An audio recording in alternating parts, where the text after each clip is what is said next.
Hello, welcome back to TF Custom Shaving Brushes Workshop. How are we all doing tonight? Nice old Sunday night, eh? And here we are, back at the live streaming to you guys. Welcome back, guys. How are you, Brett?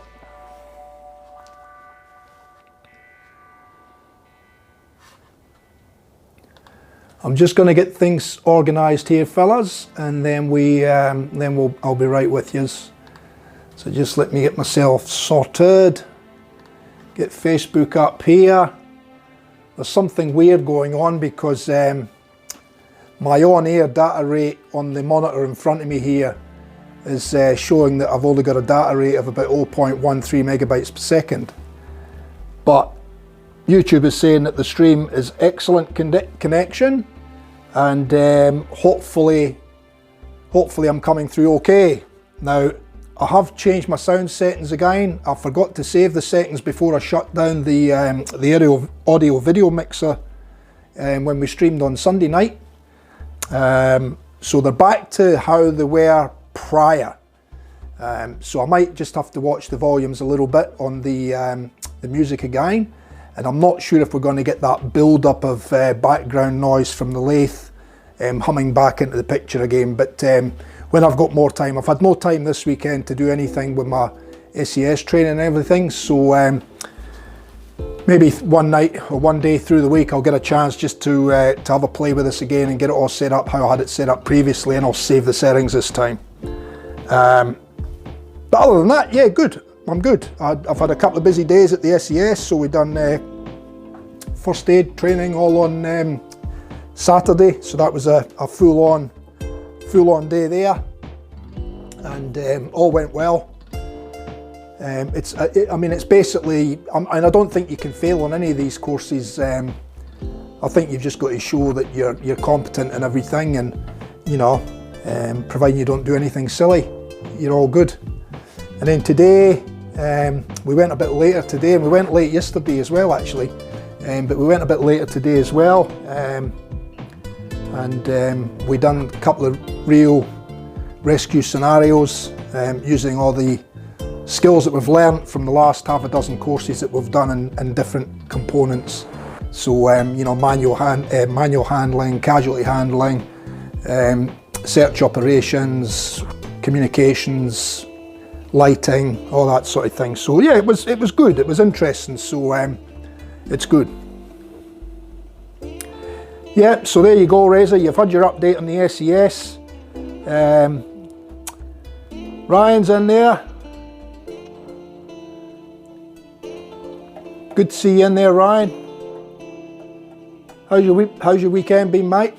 How was the footy? Did you win at the footy the other night? Brett's still in the wet, but you've not floated away. Well, that's good to know, mate. That's good to know.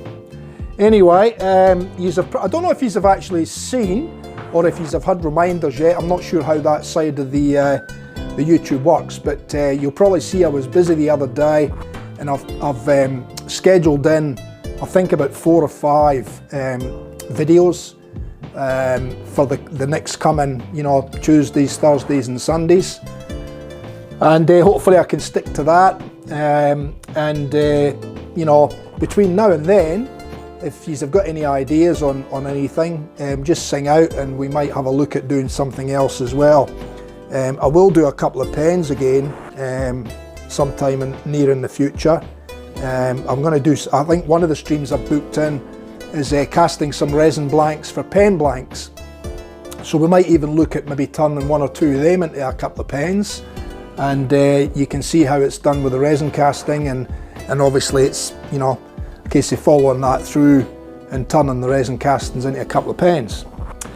One of the other things I'd probably like to do is I'd probably like to do a nice timber, maybe a soap bowl with a lid or something, just so that you can put a puck in. Obviously I'd have to seal up the inside properly, but anyway, we'll have a look at that. So if you've got any ideas, guys, throw them at me in the comments below the video in YouTube, and I can have a look at them. And if there's anything there that we think we can help you out with, or show you how to do it, we'll get stuck into it and we'll do it, just things that are different, obviously my main thing is making brushes, and then pens, but it'd be nice to throw a few other bits and pieces in there as well. So anyway, as you can see, I've got this nice, this was one of the castings we've done a couple of streams ago now as well. This was the Midnight Blue, I think it was, and there was another one which we used which I think was Diamond Blue. So the Diamond Blue has a little bit of sparkly in it, and the Midnight Blue was the darker, deeper, really deep night sky blue, There's Steve-O in again. Welcome back, Steve-O. How are you, buddy? Did you get any flying in over the weekend? Sorry I couldn't join you, mate. I'll tell you what, it's breaking my heart not to be there. I want to fly.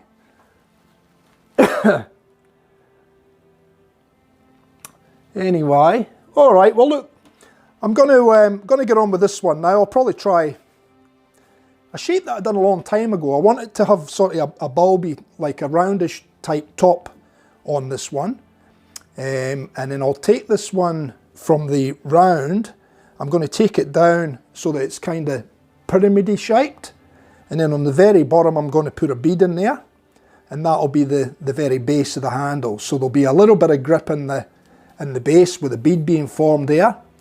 The pyramid shape should be, because it's a rounded pyramid, it like a cone, it should be nice to hold in the hand, and then the bulbous bit up the top, which will take the knot, will allow you to put either your finger up there and make sure it doesn't slide, or you'll be able to lock your thumb in there around and lock the brush in your hand. So that's what I'm going to try and do with this one tonight.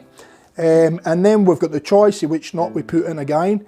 So it'll be a 26mm that I'm going to fit into this handle, but it's a case of whether we put a 2-band in it, whether we put a tuxedo in it, and whether we put a cashmere, you know the deal, the snow leopard, the timber wolf, and the boss knot. So we've got a choice there in what 26mm we want to put in, but obviously it's a really dark colour, so we'll have to just watch which one will go with it again. As we said the last time, greys tend to go good with the blues, so I mean, we might go with a boss knot again, or we might go with a timber wolf, but we'll see. We've got a couple of light ones coming up soon too, so obviously the cashmere might look nice in the say in this one. It's a nice light. We put a lot of whites in that with a touch of colours in them as well, so that one if I go to camera 2 there, let me see if we can catch that. So you can see there's a bit of colour in that, and there's a lot of whites and pearly looking in it, so that one might be more suited to like a cashmere or a snow leopard or something like that, but that'll be down the track anyway. We've got plenty to play with, don't worry about that. Okay, so yeah, synthetic for this one. So let's get started. So I'm going to do my usual. I'm just going to flatten up the end first, get that nice and flat and square and clean. Then we'll drill our hole, then we'll start the shaping, then we'll go through the sanding process, just the same, and then we'll buff and polish, and then we can set the knot and set a coin. Now, I haven't managed to get my little handle fixed, so you'll have to bear with me on that. It's the actual cast part, it's the handle itself, the metal bit that locks on to hold this in place, the tool rest in place, is fine. It's just that the casting inside, it's a very, very fine teeth, and it's just taking the teeth off of the casting. So I've sent them an email. They were closed on Friday, so I couldn't get up to pick one up on Friday. So I've sent them an email, and I've asked them to send me 2. So I'll speak to them tomorrow. They'll be open Monday through to Thursday. I'll speak to them and I'll try and organise a couple of handles, and I'll just get them to send them straight down to me. I'll have one as a spare, and I'll have one in here that we can fix this little episode up with. So what I'm doing at the moment, I just pulled out an Allen key, which I've got to use on the actual screw head here. Just don't use the handle itself, and that's allowing me to lock it in place. The cam handle's fine, they'll never fail, the cam handles, which are the ones that lock it on the bedways, but it's just this tool rest one that I need to worry about. So we're all right, we've got the Allen key, we can continue on. So what I'm going to do is I'm going to set the, we'll do that now, we'll set the tool rest up, and we'll square off that end of the blank. So I'll have to use my Allen key here and just lock it. As you can see, it just drops. And I just want that up a little bit to come in there with a carbide cutter, just to clean up the end of that blank. So a couple of turns there, we don't need to go too tight, too crazy. So we'll put that in place. Make sure the lathe's on low speed. Always start it on a low speed, unless you're 100% sure you know what speed you're at and what you want. So start it slow, and then we can wind it up. As you can see, I've already sort of centralised the blank in the chuck. And I'm just going to take that up. That's about 1360 RPM. I'm just going to go in very gently and just tidy up the end.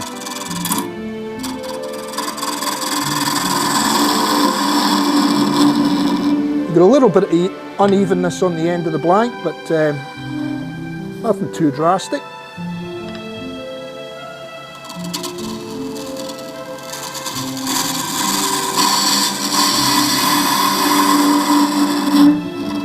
Just small, light cuts, working into the centre. When we get to the centre, we just lighten up the pressure and just let the tool cut. Okay, so I'll have a quick look at that, see how clean we are. Not too bad. There's a couple of little chippies in it, so I might just go in on the edge and just give the edge a bit of a scrape out.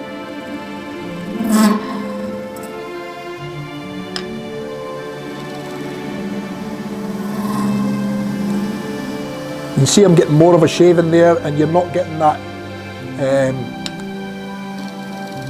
chippy, scratchy sound.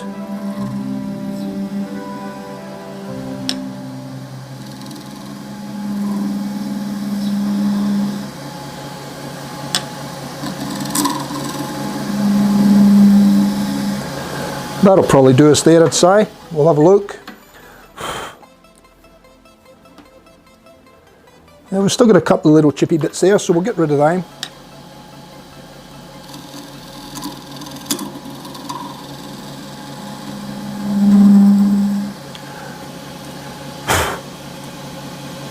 I'm just having a look at the carbide cutter, because I don't think it's quite the same radius as what I usually use on this new carbide. It's slightly smaller radius.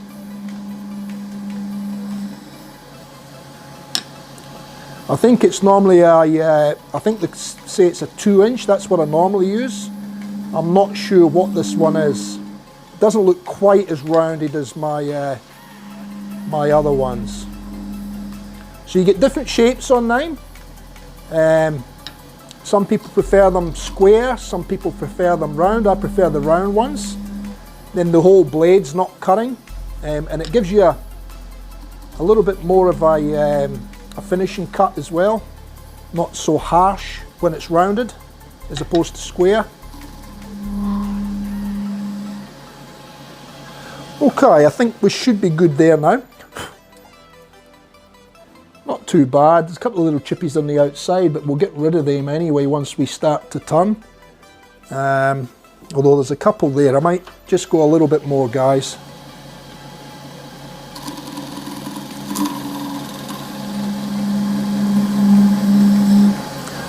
There's a couple of just smaller type ones right on the edge of the blank, so I just want to try and get them away.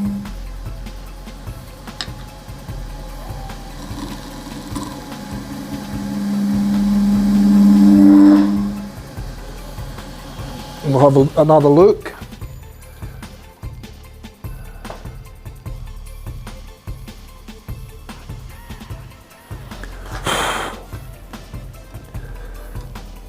Yeah, we're nearly there. I think I'll go a little bit more. There's still a couple of just little chips just on the edge of the blank there. If I can get them out, I'll be happy.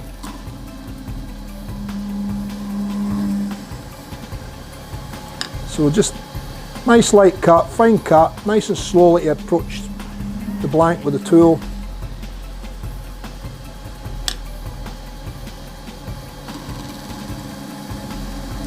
You could actually just hear that little chipping on the edge there as I put the tool against the edge of the blank. And it's virtually gone now, so I'd say we're almost there.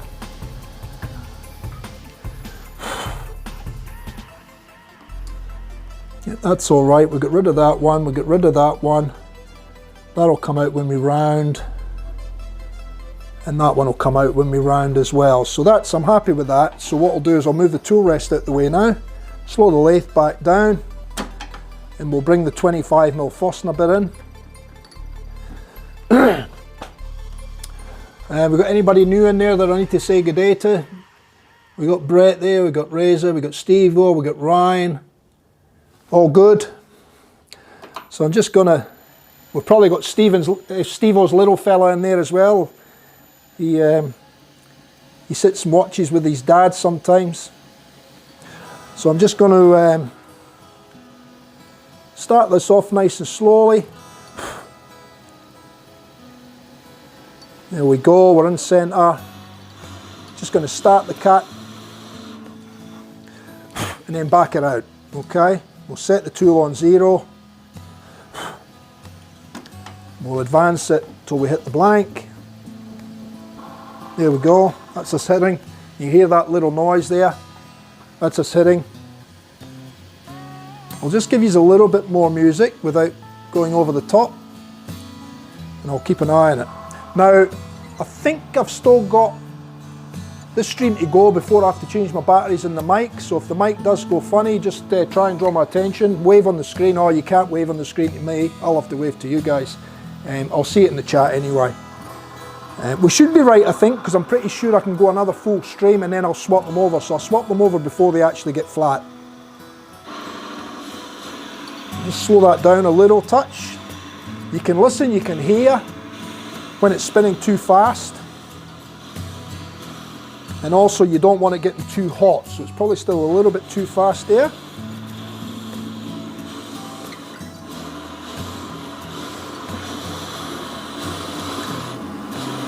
That's better, that's a better speed and cut. So we're in at about 12mm, I'm going to go into about 15, maybe 16 there will do, because we're going to be taking a little bit of material off the top when we shape it as well. So that'll bring us back to 15mm. We'll get rid of all that off the back there, and I'll get rid of most of that resin dust.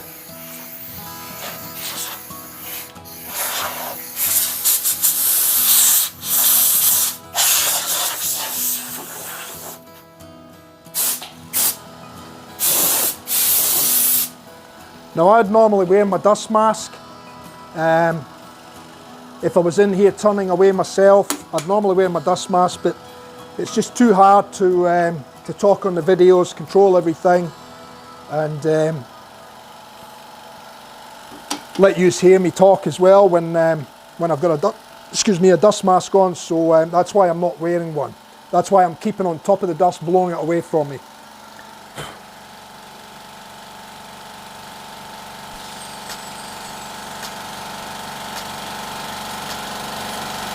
Okay, we're all good in the stream. You guys are keeping yourselves amused there, and hopefully watching a little bit of what I'm doing. Right, now I need to bring that tool rest up again because we had it down for the carbide cutter. It is a little bit slower with the Allen key, but that's what we've got, so that's what we work with. So I'm going to shape the top first so that I can then bring the tailstock in and get some security there as well. So I'm just going to speed the lathe up now. We're on about 1600 RPM, and I'm just going to go in with nice gentle cuts to start with. And as you can see, I keep the end of the tool close to my body. I'll show you in this shot here because you'll see more of what I'm doing. So I'm not, I try not to swing the tool out from my body that way. I try and keep the tool into my body, and I'm using my body to actually work the tool. And you get better control than that. If you've got the tool away out here, like that, you're in no man's land. It's got no support, proper support, you've got no stability. But when it's in here, you've got full control on what you're doing.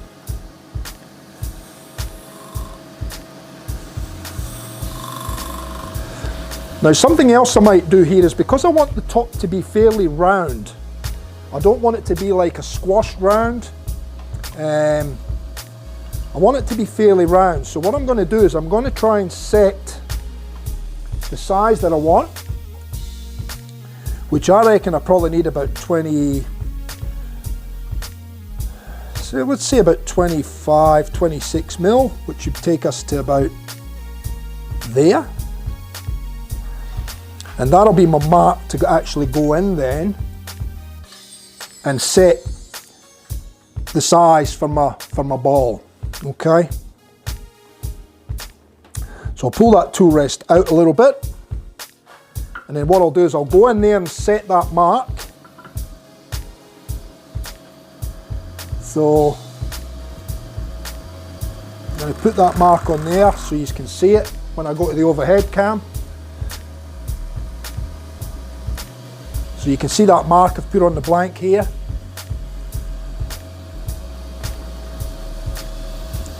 So what I'm going to do now is I'm going to go in there and set that shoulder basically. Well, it's not really going to be a shoulder by the time we're finished, but it gives me a spot to work to as far as trying to get this round, you know.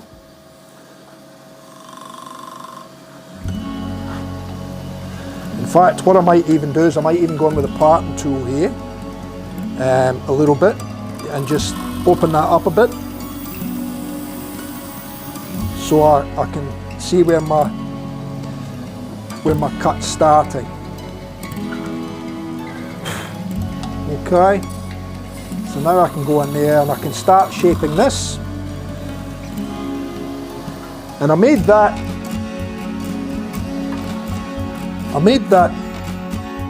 26, 27, so we'll go about 13 and a half, 1, 2, 3 and a half, so about there. And that's going to give me my centre mark for the ball, so about there. Then we can refine that shape after, but it gives me a centre point, so that's obviously my widest part of the ball at the top.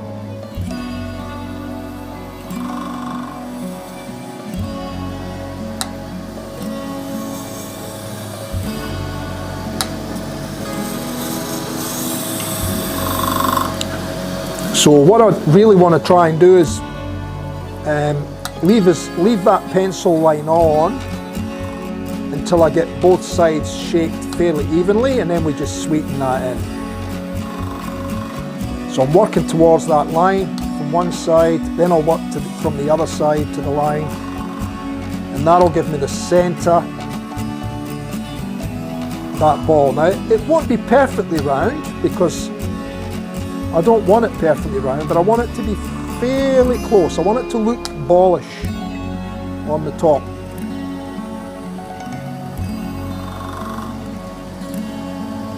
Okay, so we're just going to take our time and just keep working towards that centre line.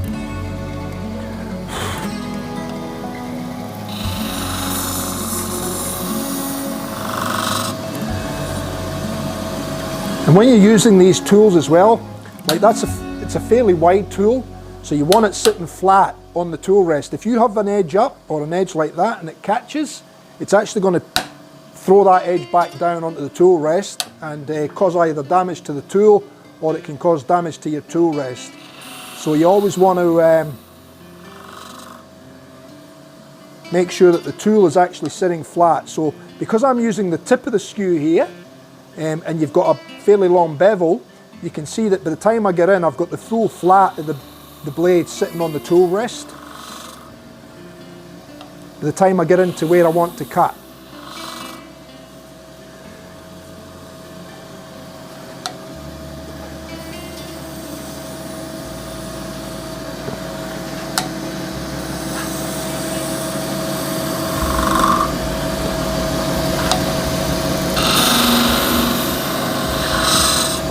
Now, because I can't quite get into that corner with the skew there at this point in time, I'm just going to come in with the edge of the spindle gouge, and I'm using the wing of the spindle gouge to actually cut the material.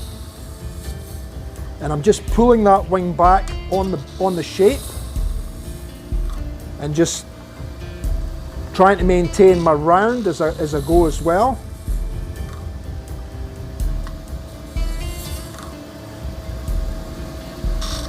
And you'll see, I can always go with a spindle gouge, and I can actually take a cut on that as well, and round that into there, as you can see there.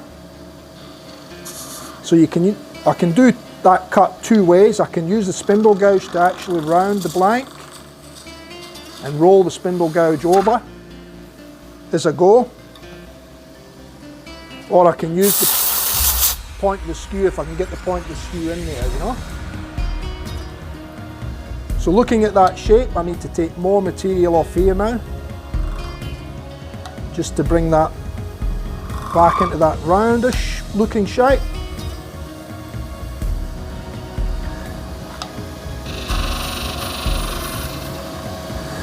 And we still need to take more material off here.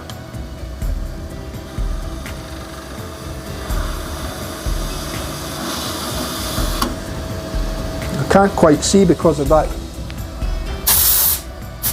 shaving there.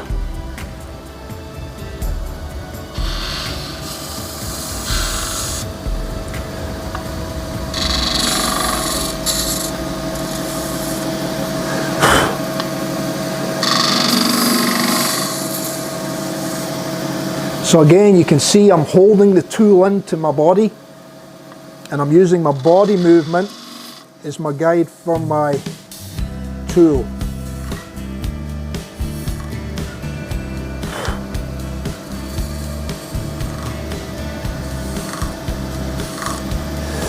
And the rest of that I should be able to get with the skew now.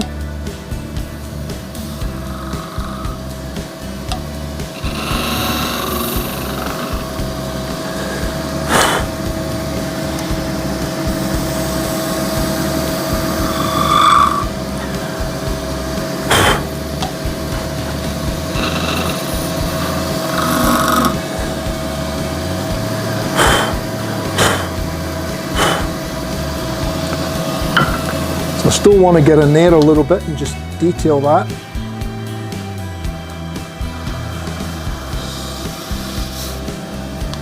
Without changing the shape.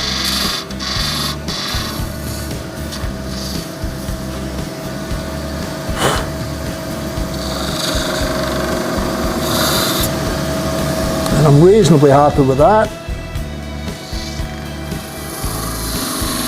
I'm just cleaning up that top surface there now and defining that inner point, inner corner. Okay, so now I've got that reasonably where I want it. Now I'm just going to take that centre pencil line that we had off, and I'm just going to make sure that I round into that. And we've basically got the shape that we want, so now it's just a case of really refining that shape and bringing the blank down in diameter a little bit.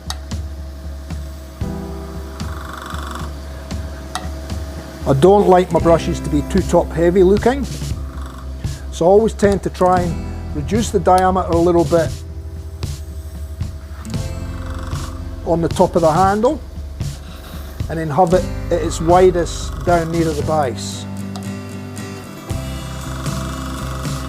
And we do have a little, I think it's when I cut the blank out of the PVC mould, the pipe mould, and there's a little, you can hear that little clicking coming in. That's me actually catching the cut just in the very centre here.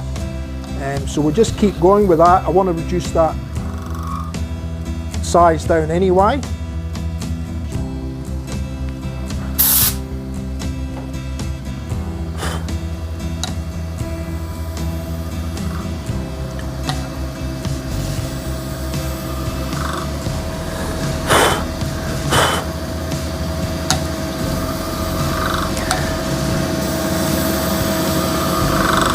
So it's still there, so we're going to keep working that till we get that away.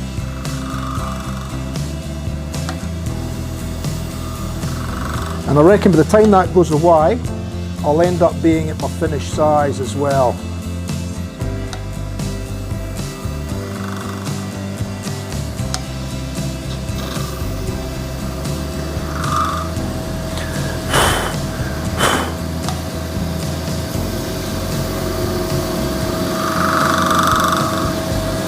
So it's still there.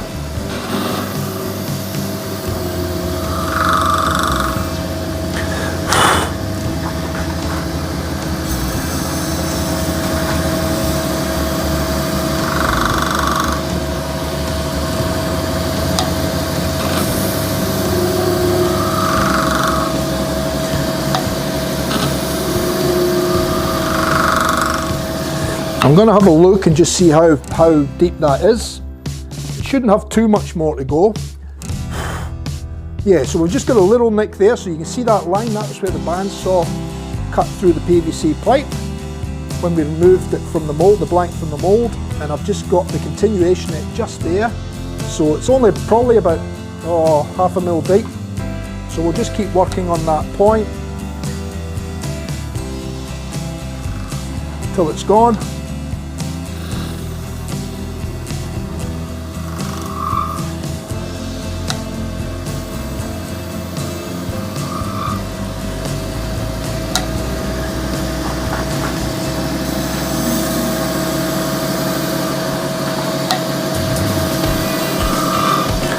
Very, very slightly, it's almost gone now.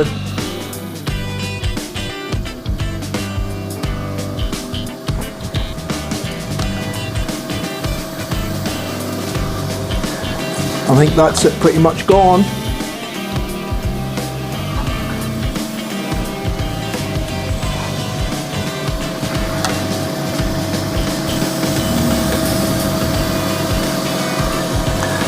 And just to confirm, I will stop the lathe and have a look just to make sure that there is no markings left from that in that top round section. So I'm looking for a little nick going that way. If we haven't got a nick that way, we're all good. And it looks like it's gone, so we're all good there. Okay, so now we can start to think about shaping the bottom of the handle. And once I've reduced this ring a little bit in size, that'll let me get into that detail there, just to tidy that detail up in there. That's still not as sharp and clean as I would like it, but unfortunately it's that tight at the moment I can't get it properly in there with the tool. So once we reduce that, we should be able to get into that. Okay? So I'm going to put a ring on that. I wasn't going to initially, I was going to start the handle from there and take it down, but I think I'll put a ring on it just to break the base part from the top section. So I may need to lift, I'll check the tool first, I may need to lift the tool rest up for the carbide. No, it should be okay I think. We'll see how we go with that. So turn the lathe down slowly, then we'll speed it up again. About 1400 RPM there. And just approach the blank nice and slowly with the carbide.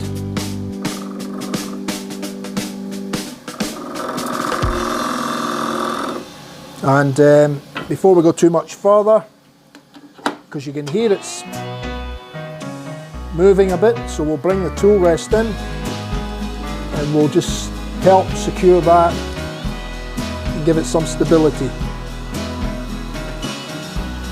So we'll lock that in there. And now I can go in with the carbide, and I know that I'm fairly secure there now.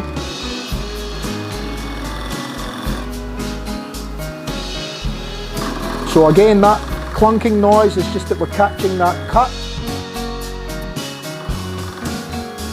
that went vertically up the length of the mould.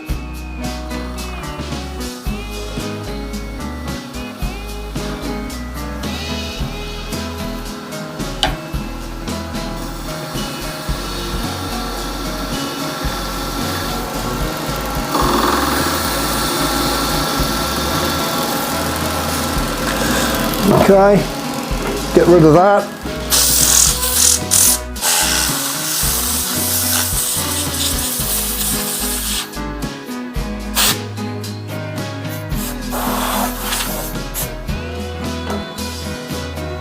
Have a drink of my coffee. How are we all going in there, all right? Let me just do something here. I'm just going to put my antivirus into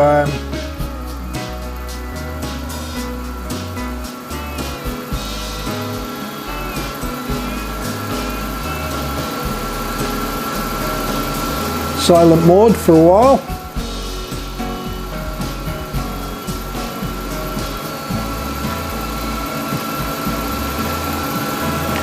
And I should do the same on this one.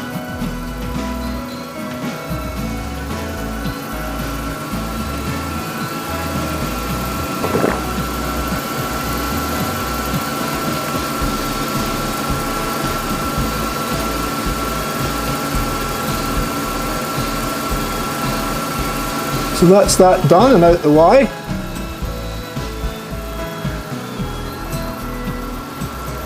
So how are we going, fellas, all right?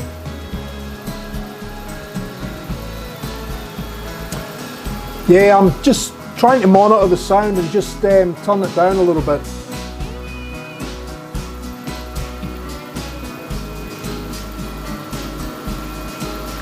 Thanks, Brett, for waving at the screen. You're a great help. There's Grey Dog. Good morning, Grey Dog.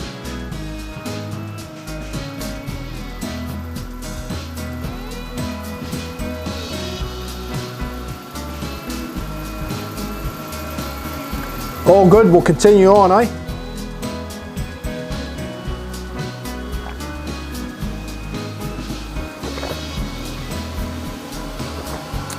Well, that's my coffee gone, so now I can concentrate on the turning, eh? What do we reckon? I'm going to bring this in, and I'm going to go in there with the skew again, just leaving that ring there. So I want to go in straight in like that.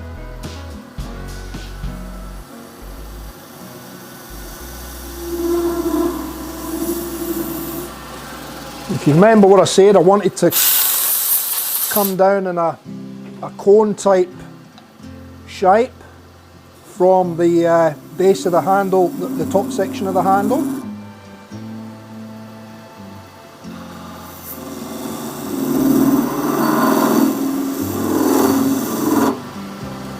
And now I'll reduce that ring, and that'll bring the ring to center as well. More out of center. And the skewer's a little bit too wide for that, so I can either go in with my carbide, or I can get the Bedan, and we'll go in with the Bedan, which is probably a nicer option.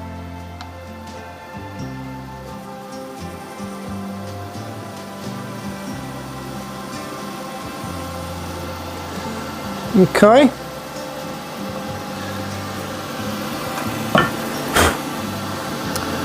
Now I do want that, because we're going to go with a sort of pyramid-y shape, I do want that to be a bevel on there and not just a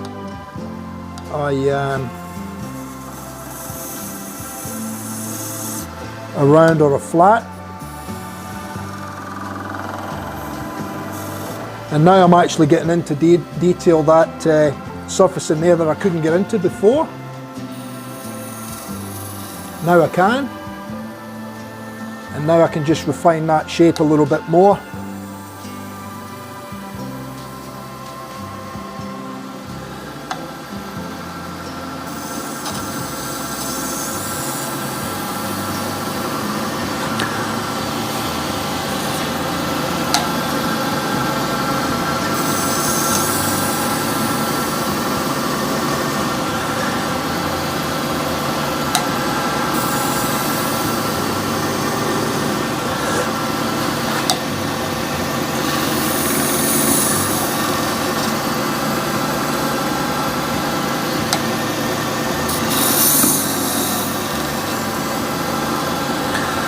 So you can see I've got that quite round.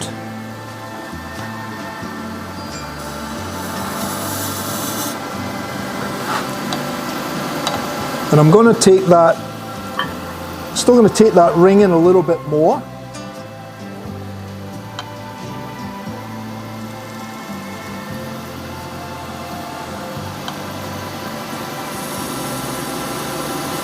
Because it's still a bit too big at the moment.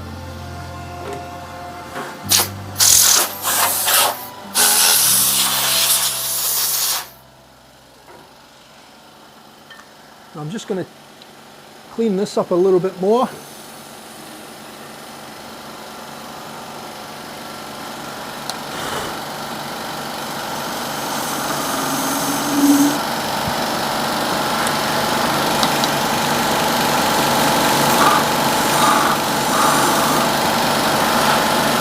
And I'm fairly happy with that.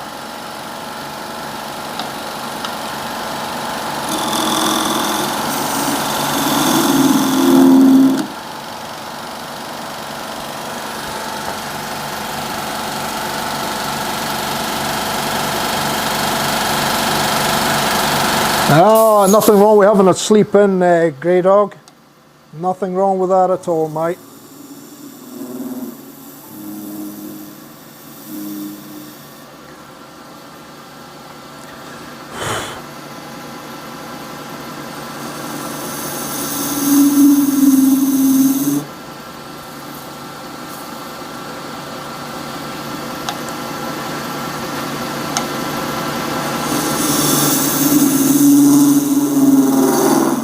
What I'm looking to do here is I want to try and get the this inner point here. I want to try and get this inner point in the same position as that one.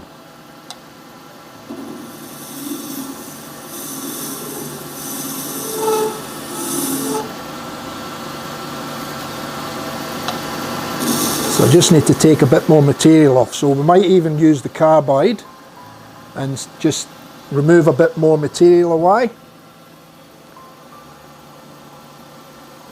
So we'll bring that back.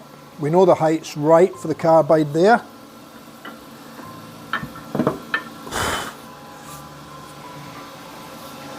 And I'm just going to slowly remove some material, and then I'll put a bottom mark on so I know where the bottom of my handle is going to be.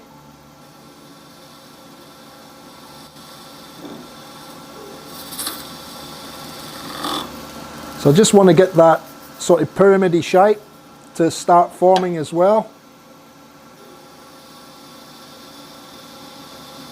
And I don't want to go too far down the bottom, because I want to put a bead in down there as well. So I'm only going to take so much off, then I'll determine my length of my handle, and then we'll put the bead in the bottom of the handle, and that'll determine the base and the top detail of the bead as well. And then we can come back in and start just finally shaping the base of that handle.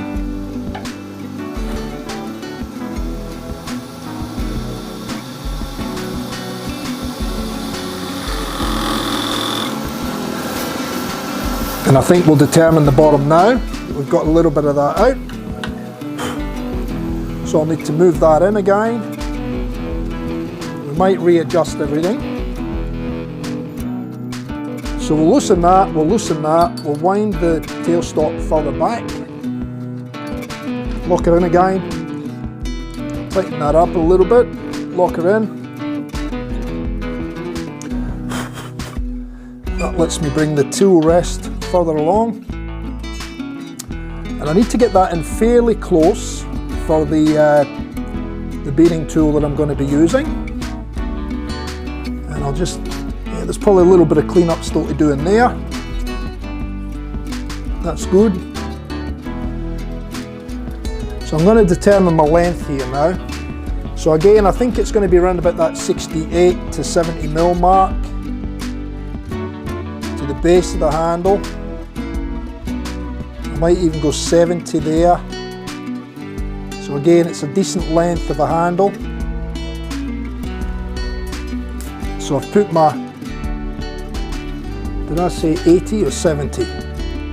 Yeah, 70. I didn't want to go 80. That would be too much. Okay, so that's going to be the base of the handle there. You can see that in shot, this line here. And what I'm going to do is I'm going to get my special, and get rid of the bedan.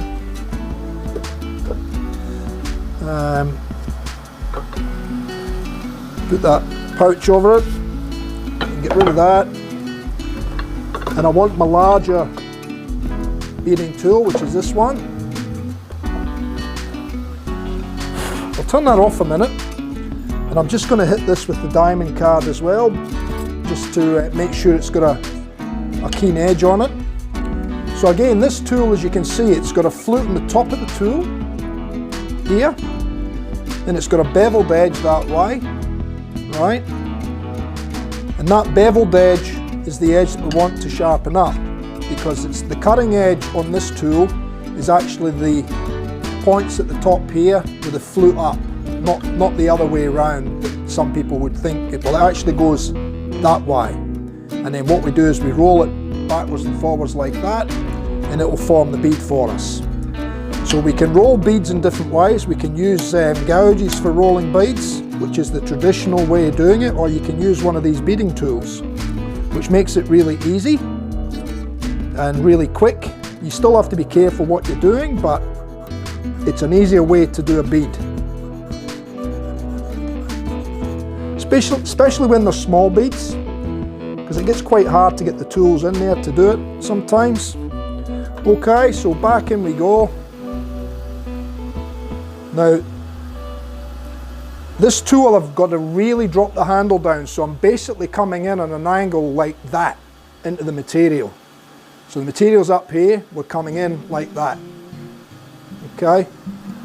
And we're rolling it from side to side. Now that line is the bottom of my bead, so I'll start from that line and go up the handle, and I just slowly engage those points of the tool, and just very gently and very slowly I just keep sort of rocking the tool backwards and forwards and pushing it into the material, and as I do that, it's actually starting to cut a bead for me. So I'll take that waste away now. And you can see we've got a bead formed there. Now it may still have a flat top on it, so we'll have to probably go in deeper. Very, very slightly. It's almost there, so it doesn't need much now at all.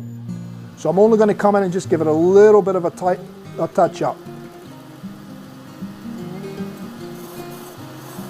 Very, very lightly. And that's probably enough for me. So again, I can put this tool away now. We won't be using that again. Put its little protector on. Put it back in the drawer. Alright, so now I'm going to bring the tool rest sort of on an angle there, as you can see in the shot. And what I'm going to do is I'm just going to take that edge in now till it lets the bead stand out.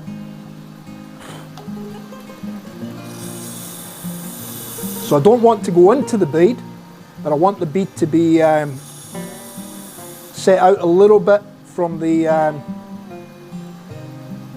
base of the handle. So what I'm going to do is I'm going to go in a little bit that way, just so I don't catch the bead.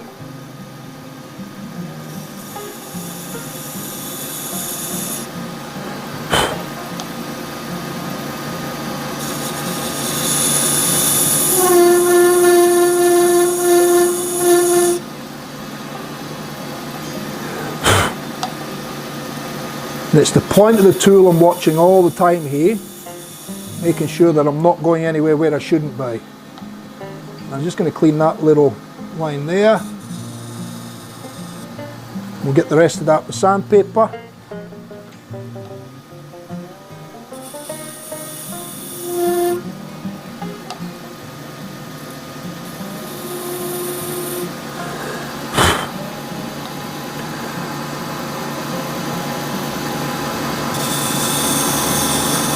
And I might use my bigger skew for this one now. So what I'm going to do is I'm going to come in and just start defining that and straightening it out.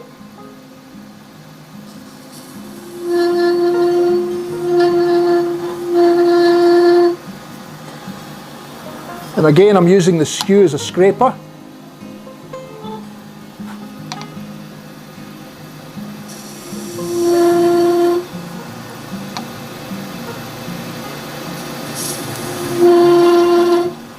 And I'm working away from the bead on the bottom.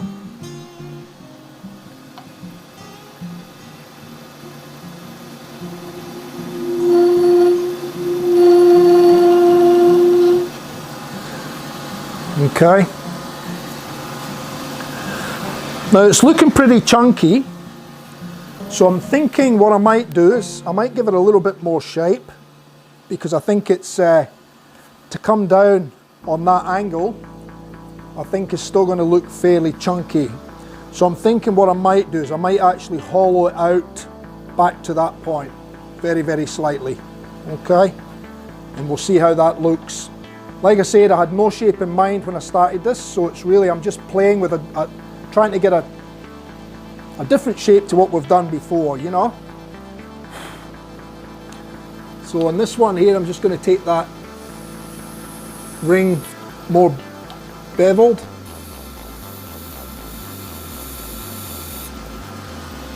Yeah, I'm getting more and more happy with that.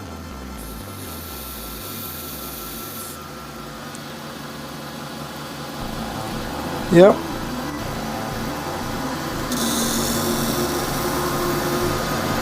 So I'm really just tidying up details here very carefully. And I may change it. I'm just trying to get a look and trying to get something that I'm happy with as far as shape, proportions.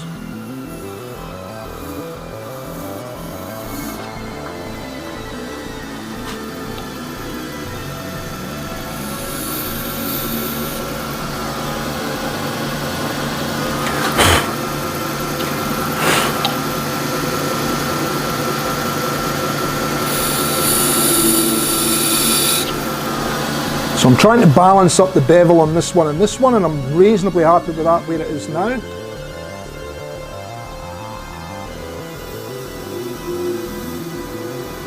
It's still a fairly sharp detail there, but that'll soften once we sand.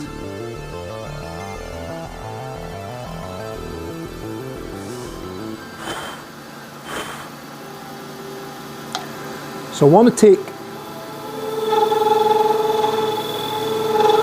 that down a little bit as well.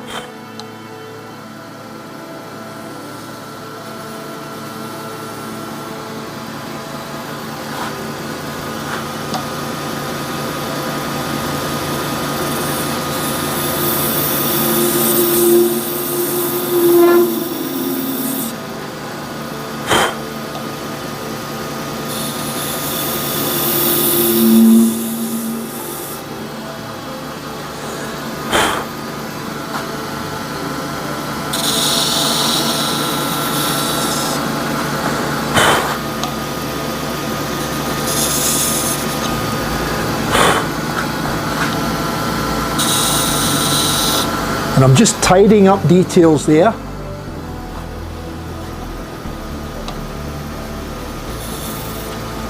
Just lightly gentle touches, but I want fairly sharp detail. So I'm taking out any marks.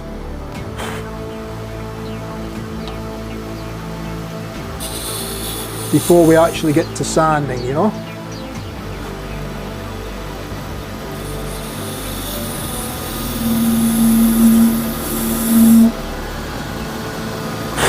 And now I'm just going to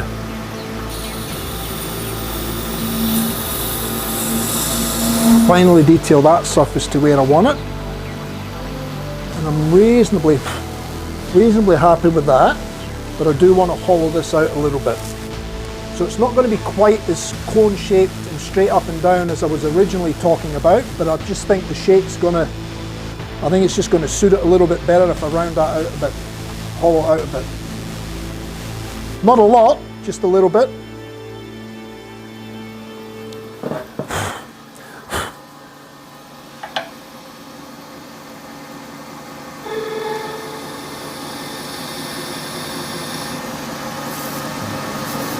Just got to watch that detail with my fingers because it's quite sharp at the moment, this ring here.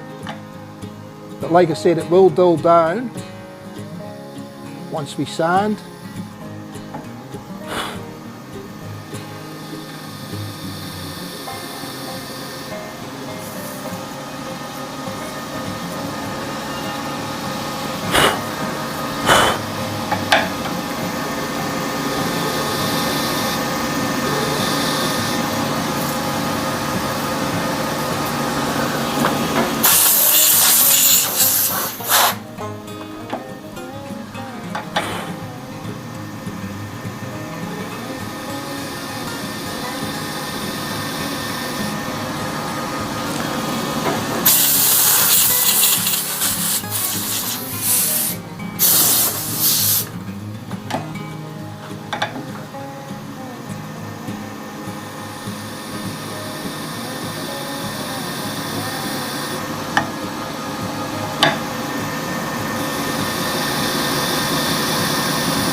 So I'm having a look at the shite. It's got a lot of detail in it. I can't say I'm 100% happy with the shite, but somebody will like it.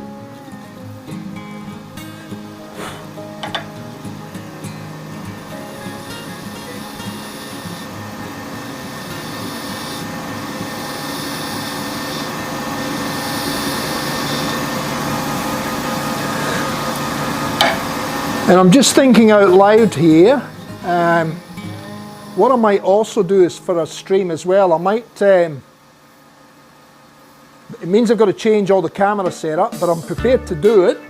We might have a stream where I set up to do some fluting on a handle, and I can show you how the fluting's done.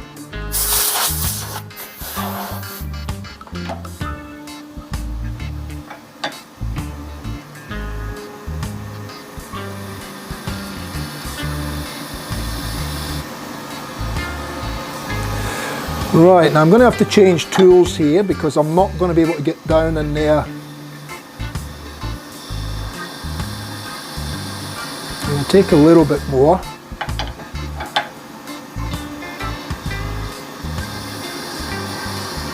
But I don't want to destroy that bead, so we'll have to go in there with a different tool shortly.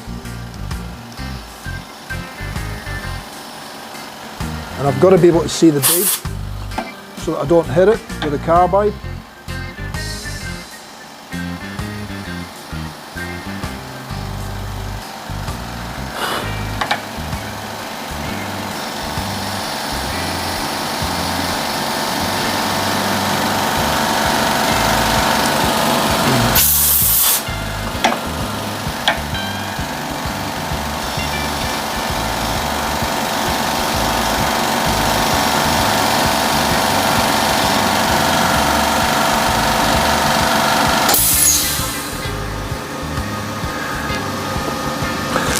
Not too bad, I'm getting more and more comfortable with the shape.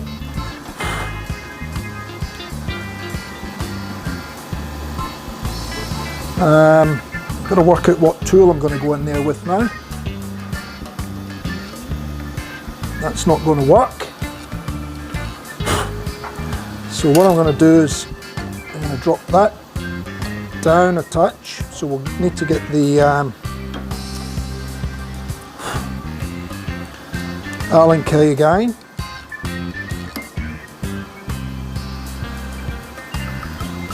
And I'm going to drop that to about, it's hard, I should turn the lathe off because it's hard trying to hold all the different components together until I can tighten this up again.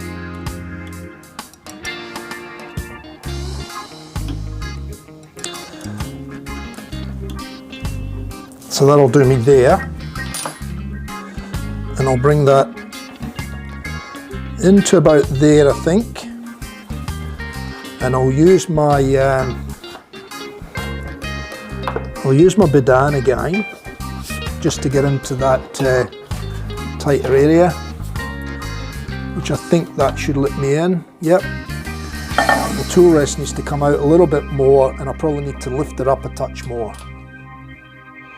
So we'll just back that off, lift it up a touch, and lock it in again. I'll be glad when I can get that handle fixed.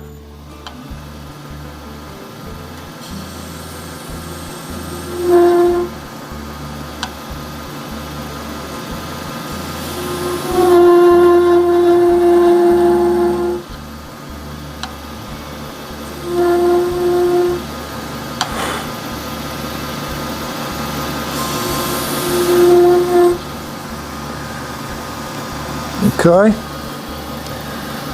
put that away again.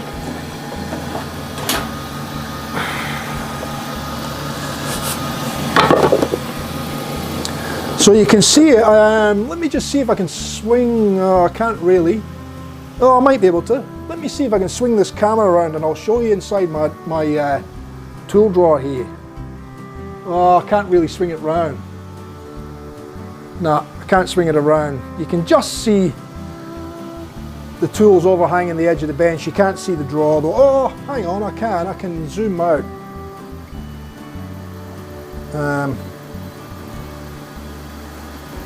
Wrong way. No, you're still not going to probably see. You might see as I pull it out, there's my top drawer, and it's got loads and loads of different traditional wood turning tools in there. So you've got to have the right tools for the job. Let me just get this back to being on the focused on the job at hand, and I'll just lock that off again there. I might take you to that shot and let you have a look from another view. So now what I'm going to do is I'm just going to tidy up that curve a little bit again with the carbide cutter before we start sanding.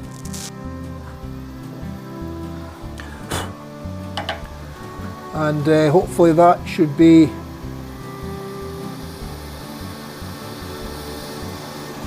the shaping done.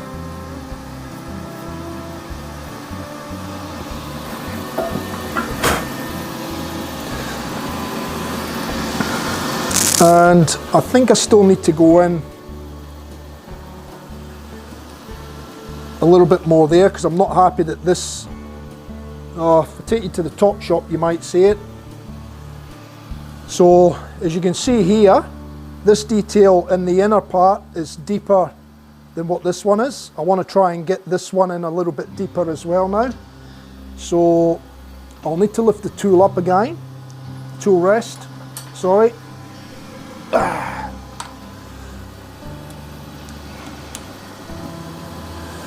To get a different tool in there. And I'm thinking that if I go in with the skew as a scraper, just with a point that way, till I get it to where I need it, and then I should be able to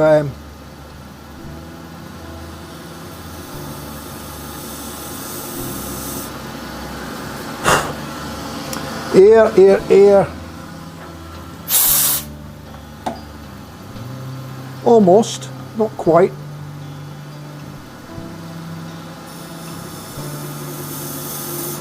I'd say we're almost there now though. And I'll just clean up that ring.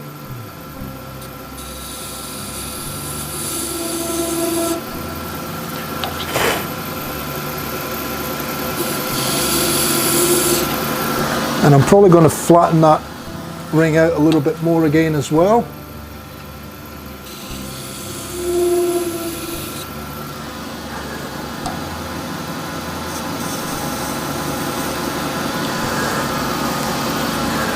And then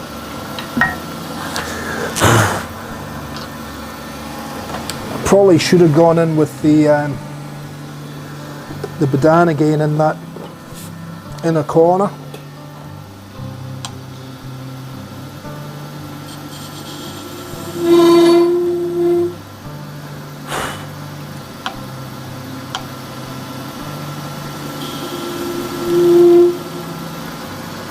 Now with the Badan, I can actually turn the Badan on its edge, and I can get more of a shape, more like a beveled cut than a square cut, just by tilting the tool over. But you must maintain contact with the tool on the tool rest, otherwise it would get a catch.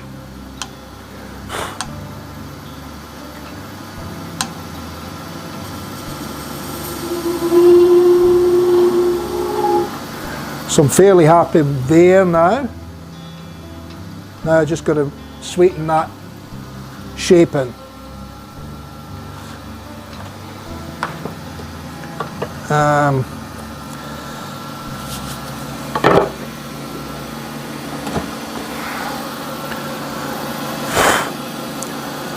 So for that, I should be able to get that with the carbide hopefully.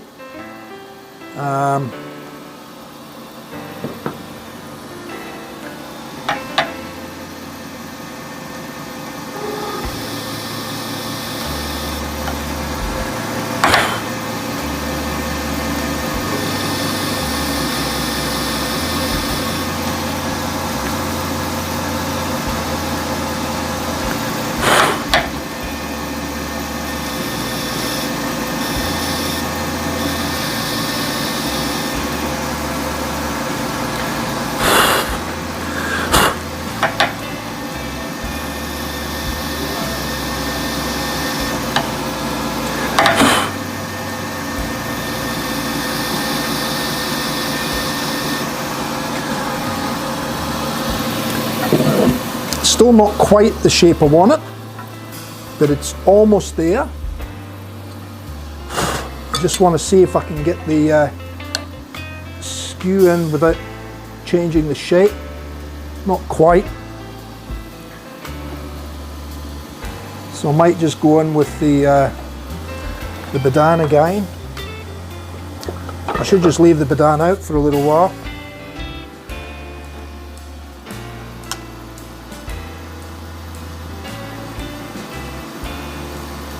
That's better. Got it now.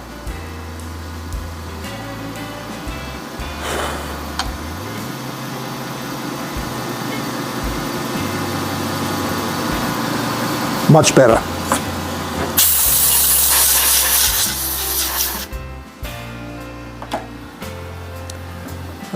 So I am finished with that now.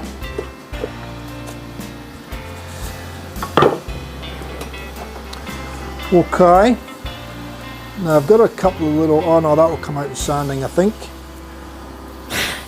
Now I just want to give that a little bit of a round in there. So again I'll do that with the skew as a scraper. Go into the detail nice and carefully and gently. And then I'm just going to roll that around. That's it.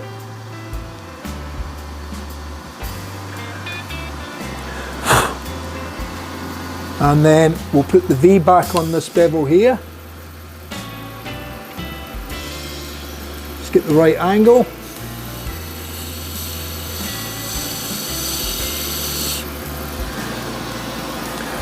A little bit more.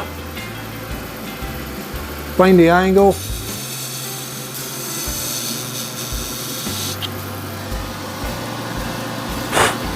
And I'm reasonably happy with that. And I'm just going to take the very sharp edge off. If I can get in there with the skew, just slightly, so it's not sharp.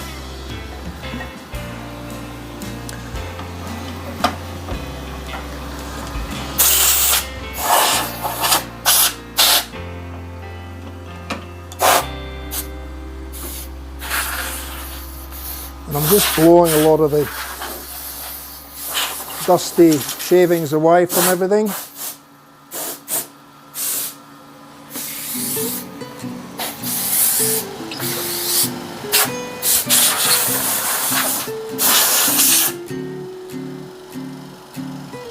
That'll do for now, I think. I might part off a little bit more so that we can get the sandpaper in to round the bead over on the bottom. Or we can leave the bead until we part off. Might just go in a little bit with the parting tool just to define it.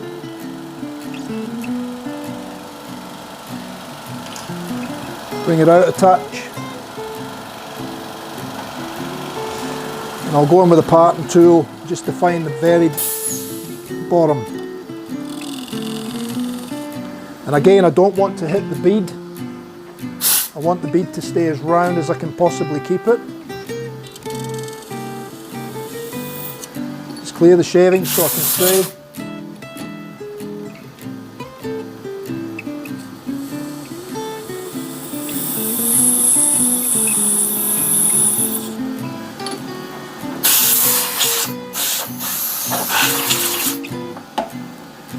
And then I'll take a little bit more away just to give it a clearance.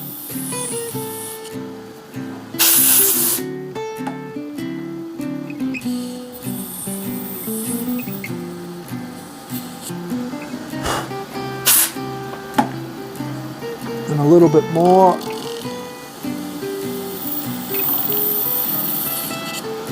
Can't see.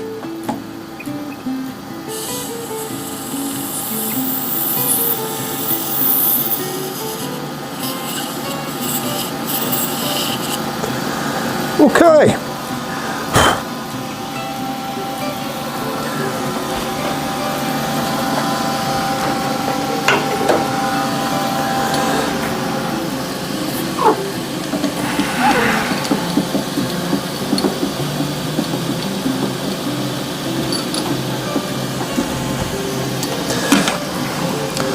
So you reckon the fluting's a goer then?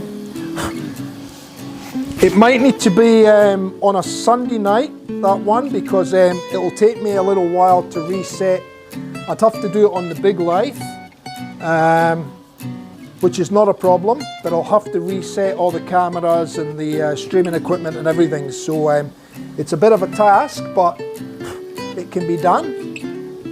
And we'll show you how I can flute. I've got a little fluting set up, and I'll show you how I can flute some vertical, so the length, the height of the handle, some vertical flutes. You can also put angles and stuff in as well, but we'll see. Want to try and make it as reasonably easy as we can for the stream, and we can see how that goes, but the principles are the same regardless of whether we put angled cuts in, horizontal, which end up being vertical cuts in the handle. You know, there's all sorts of things you can do, but we'll try and keep it fairly simple for the stream. It does take a little bit of time, there's a bit of setup in it, but I'm quite happy to do that for you and let you see how that's done, or how it can be done. I'm not saying it's the be all and end all way to do it, but it's how I've set up to do it, and it works quite well. So yeah, that'd be a good stream to have sometime down the track. As you'll see, I've got about 4 or 5 videos scheduled in at the moment. If you have been on and had a look, I think it should show you. Now, I can see a little problem here before we get too carried away. Just on this bead here, remember we had that line that was running up the vertical blank where I cut the PVC pipe off with a bandsaw. It was running through here. There's the cut there, you can see, just in the top of the blank. As you can see there, we've got a little bit of it in there as well. So what I'm going to have to do is I'm going to have to go in with that beading tool again and just take a little bit more material off. I mean, it's nice and round, but I've got to take a little bit more material off there just to get rid of that, that mark. Okay. The rest of it will all sand out. There's a couple of little Tula marks there, but we'll just spend a little bit more time with the sanding and get them out. And I'll just come back in and I'll do that bead now, because it's going to be harder to do it with sandpaper than actually do it with a tool, you know. So I'll set that all up in place. I'll get that other tool back out. So it was the bigger beading one, that one. And tool rest should be fine. Get back on the right spot.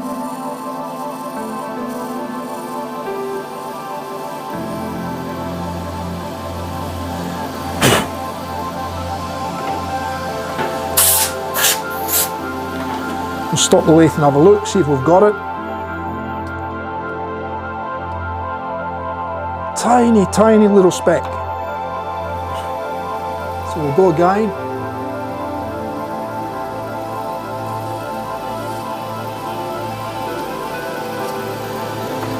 Have another look.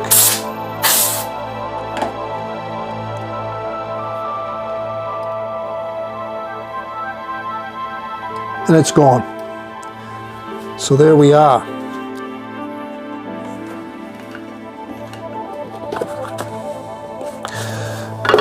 Put that away. We're all done and dusted there now. Set that up over there, get rid of that out the way. Loosening everything off and take it all out.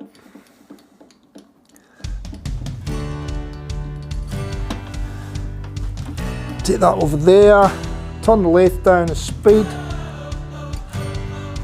and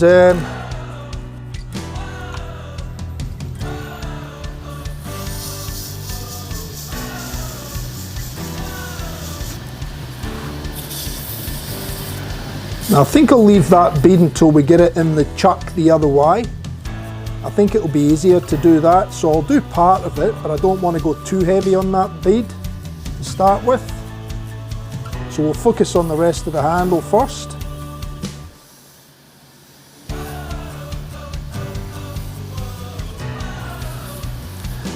And what I'm focusing on here is just blending it in and getting rid of any tool marks.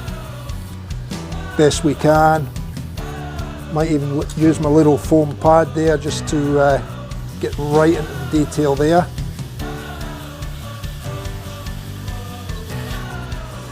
And then we can use it that way.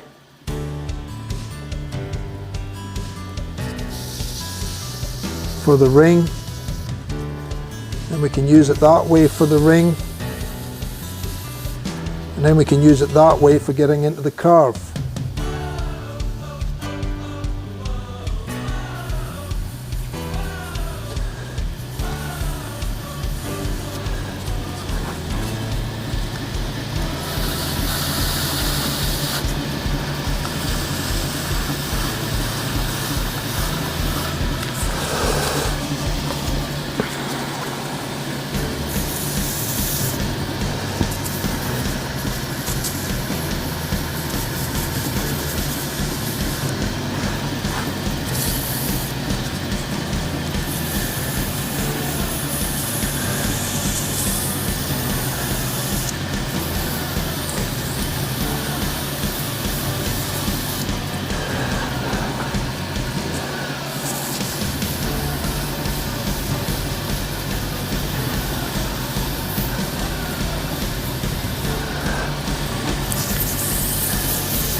See, I think we might be getting, it'll be okay when I'm talking, but when I stop talking, I think the noise of the lathe might be creeping up again.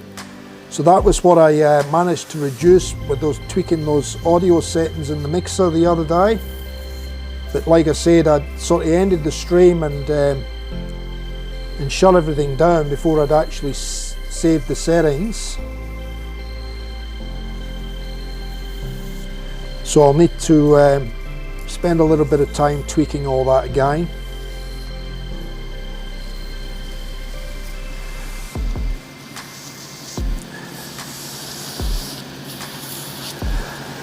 Because I think it did make a difference.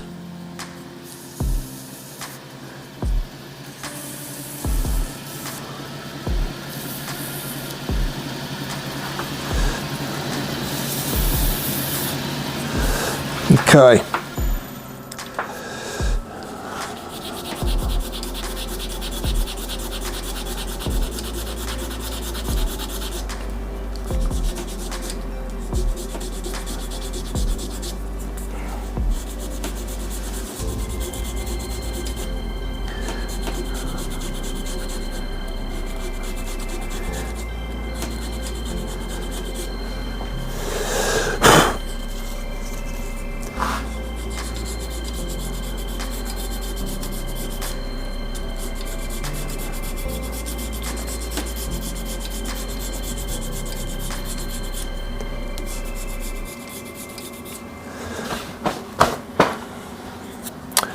Let me just get that on the music so I can see where the music's at.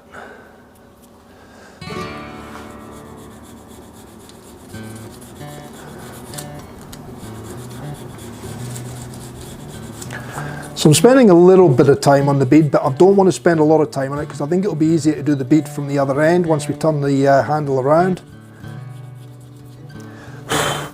But I do want to get the rest of the handle, the main body of the handle. I do want to try and get that good now, or the best we can at this point.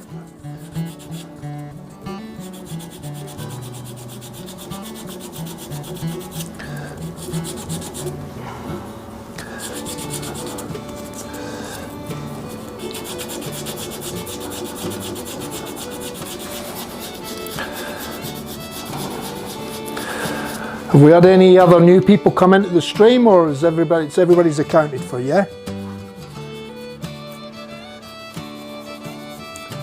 I was having a look at a little bit earlier, Razor. I think we're up to 74 now, mate.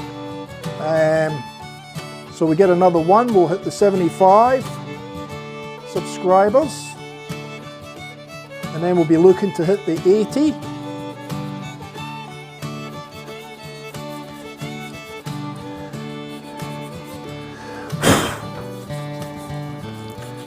So I think we must be picking up subscribers from people watching the videos, not necessarily coming in on the live streams, which is good.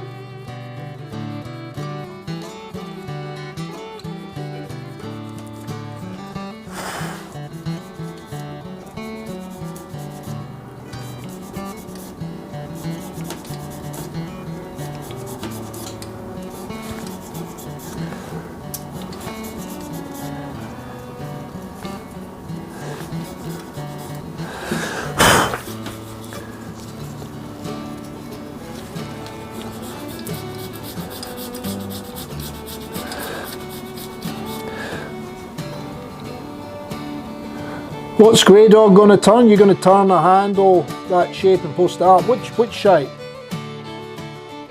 What's going on here? What have I missed?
So you can see that shape a little bit better in that shot now that I've got it sanded a bit, and it's white, so you get to see the shape more now.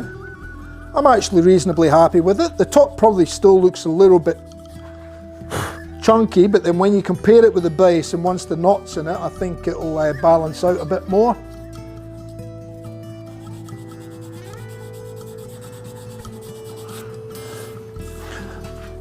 And I've knocked my paper towels over, so I'll need to grab that in. Excuse me for a minute.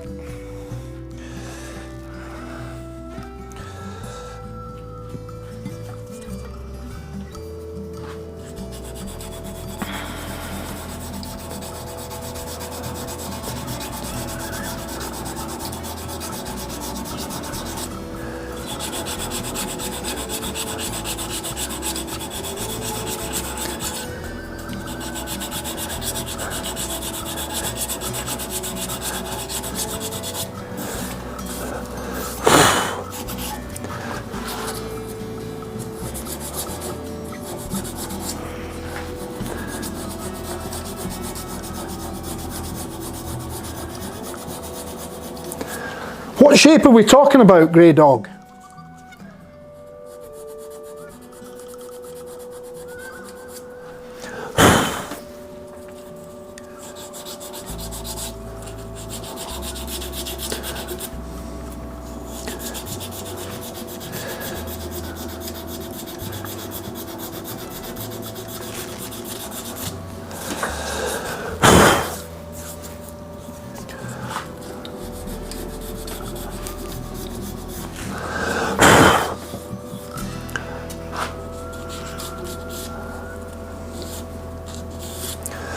Okay, that'll do that grit. I think that will end that paper as well.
Yeah, well that would look okay on the top, I reckon. I'm not sure that this would look right on the bottom, but that would look okay on the top, certainly.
I'll change that view, you can see there, just something different.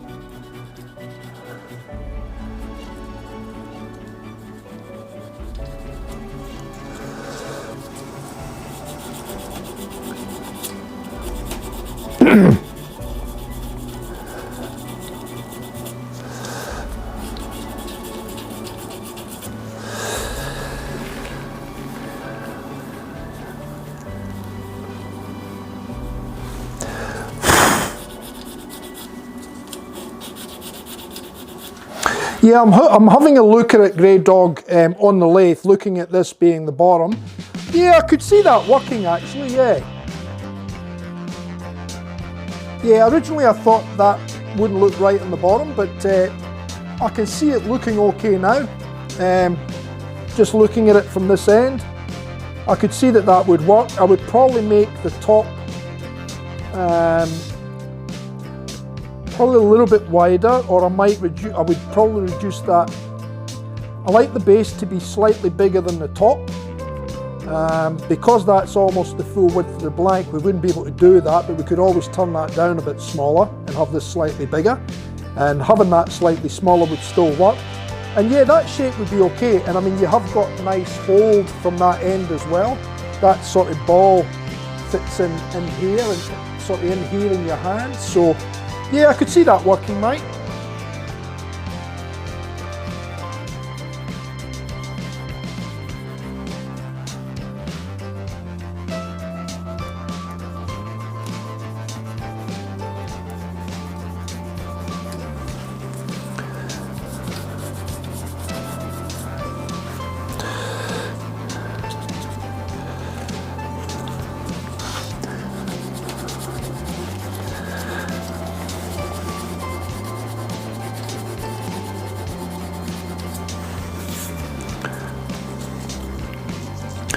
Yeah, most definitely. Yeah, I can see that. I can see that working. I'd probably just tweak it a little bit, top and bottom.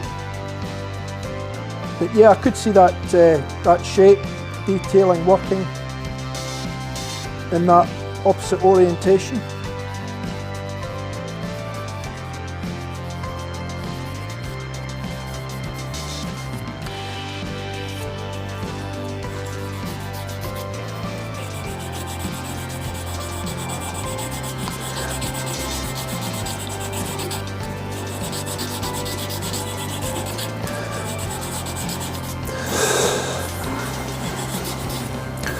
Alright, we'll get rid of that paper as well.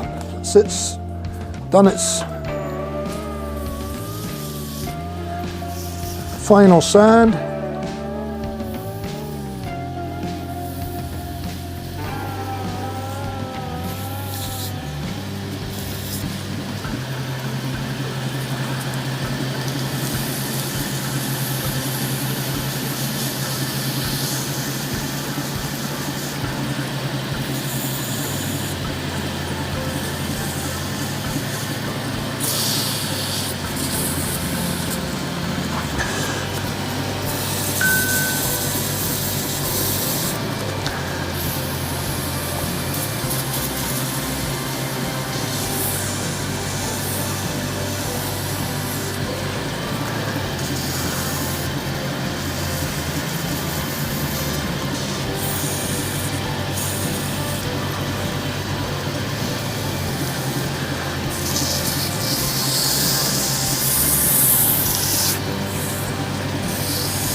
Okay.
Sorry to put you through this painful sanding every time, guys, but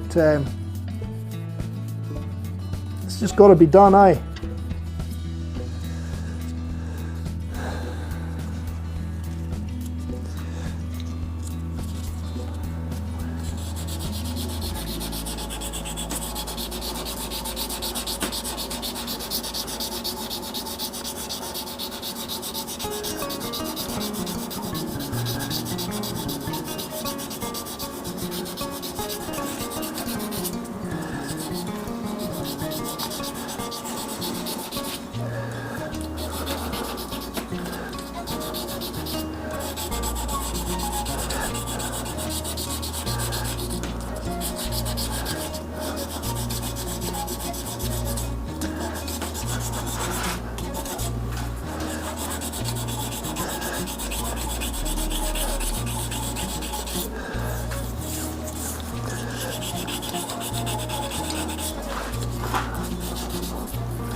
Okay, next.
I think it'll be worth it in the end though. I mean, we're taking a little bit longer too because there's quite a bit of change of shape in it to when we originally put the brief forward to when we actually started turning it. And I mean, that's what you do. I mean, if something doesn't look right, you change it, you know. So we spent a bit more time there.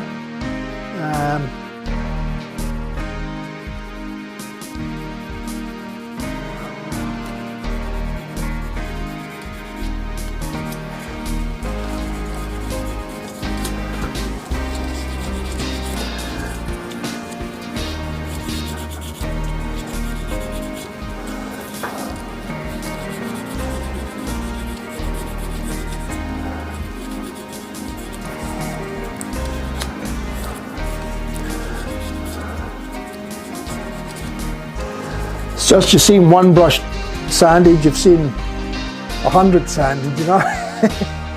It's there's nothing much interesting in it for you to watch when it comes to sanding. It's like, well, I compare it to watching paint dry, you know, or waiting for the kettle to boil. But like I said, at the end of the day, it's got to be done. I think the end result on this one is going to be quite interesting too.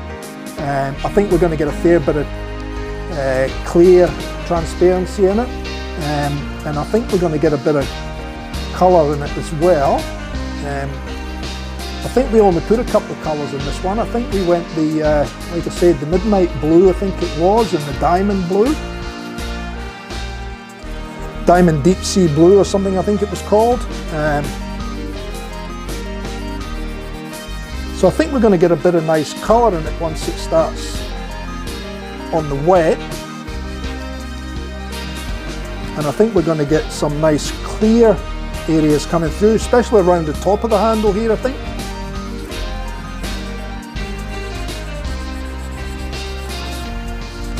And I think we're going to get some, just seeing the way it's sanding up, I think we're going to get some brighter blue in it, but not in your face brighter blue.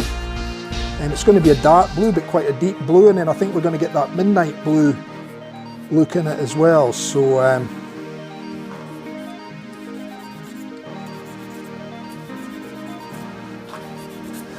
think it's going to come up quite nice, to be honest. Just from what I can see, I mean, I know it's harder for you guys to see what's going on in the camera, but from what I can see, I think it's going to be quite a nice looking brush, to be honest. All right.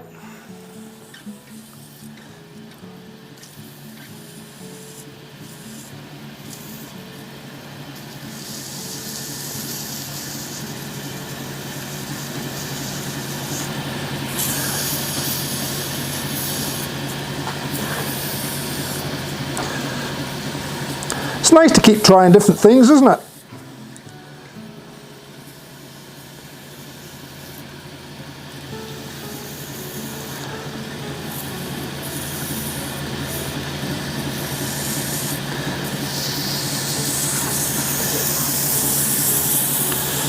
Keeps us thinking, keeps us trying new things. From new things, good ideas come, and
I did remember to change out the water tonight, so we've got fresh water in the bowl for the sanding, the wet sanding.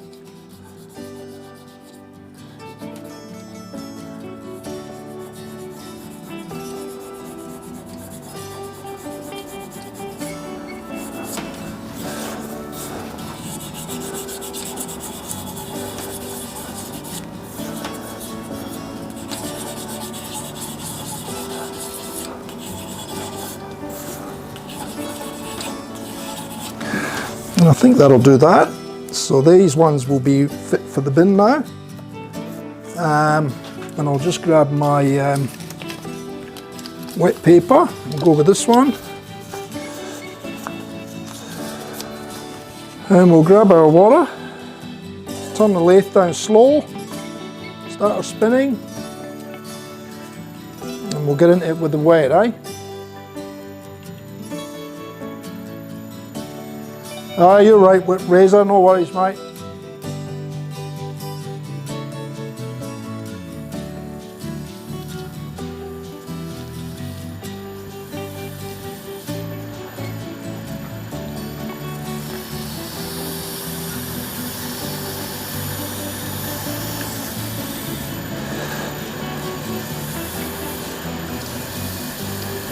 We're still sanding, so you didn't miss too much, mate.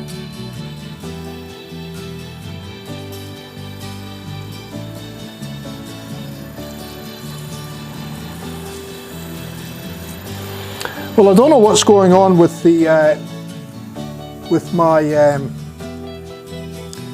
data rate that comes out of the audio video mixer onto the monitor, because it's still stuck on 0.13 data rates, megabytes per second. Cache is showing as okay, as it should be. That should only change if we have buffing issues with the stream. Facebook is showing that the stream is excellent connection. We haven't dropped the stream out or anything, so I don't know what's going on with it, why it's showing only 13 megabytes a second on the screen. It's never done that before. It's always up round about, with the settings that I've got it on the high HD, it normally sits round about the 9 megabytes per second, and it's sitting on 0.13, but it's obviously incorrect. Maybe the audio video mixer is having a little smack attack, I don't know. The stream's definitely working okay.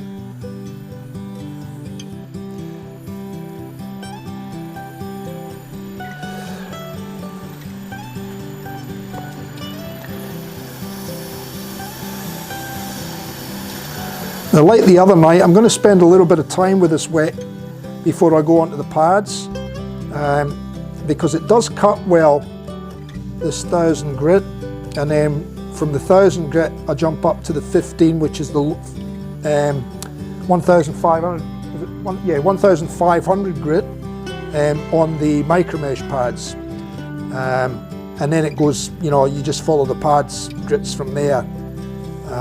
So I'm going to spend a bit of time with this one, just making sure that we take out any scratches from the previous grits, because like I said, this does, even though it's 1000 grit, but it does seem, with the water, it does seem to cut nicely, and we do get, you know, you can see all the residue coming off in the shot there on the handle.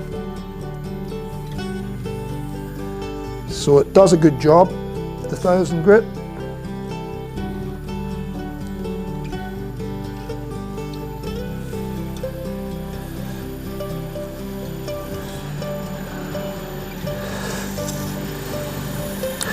I'm on the, because I didn't want any issues with the stream, I went on the highest speed pack that we have here in Queensland, well, for our service provider, Optus. So I've got 100 megabytes per second download, and I have 40 megabytes per second upload, and it's the upload that you need for live streaming. Obviously for you guys it's the download, but for me it's the upload to be able to broadcast the stream out without having any issues. And prior to that, I had it's NBN, but prior to that I had the cable connection, and they were limited to, it was very, very low. It was only about 2 megabytes per second upload, so I could never stream with those speeds. So I opted, to be on the safe side, I opted for the highest speed pack through Optus, and I haven't had any issues to date. I think we had one stream back in the early days where we had a little bit of an issue, but every stream so far has been good. And like I said, this stream seems to be going okay as well. It's just the fact that it's stuck on this 0.13 on my monitor, so I think it's just something with the mixer at this point. I'll know when I restart and do the next one. We'll see what happens.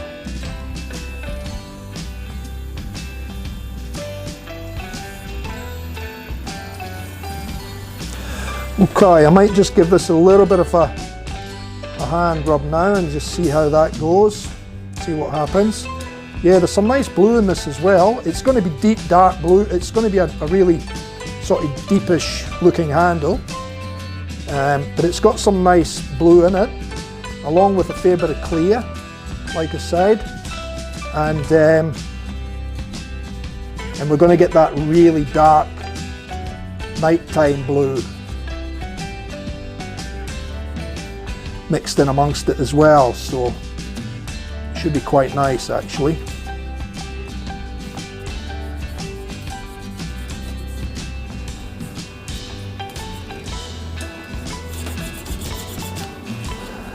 And all these edges are starting to soften up now as well, because we've been sanding it, and that's why I like to keep them fairly sharp when we're turning, and then soften off the edges just lightly with the sandpaper once we start the sanding.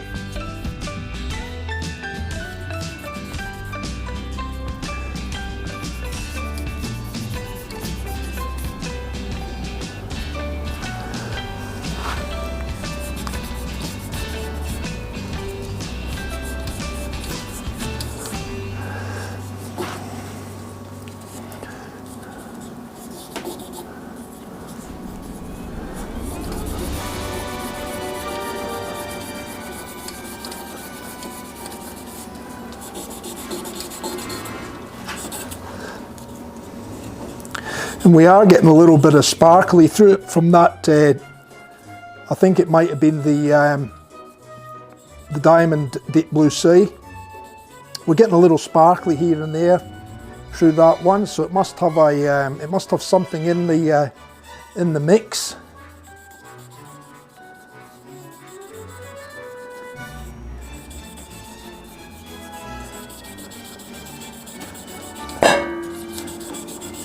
Okay, I'm happy with that. So we'll just jump on to the pads now. I'm still using these old ones because they're still cutting. It's just a pain that I've got to keep putting the pad in the place where I need it.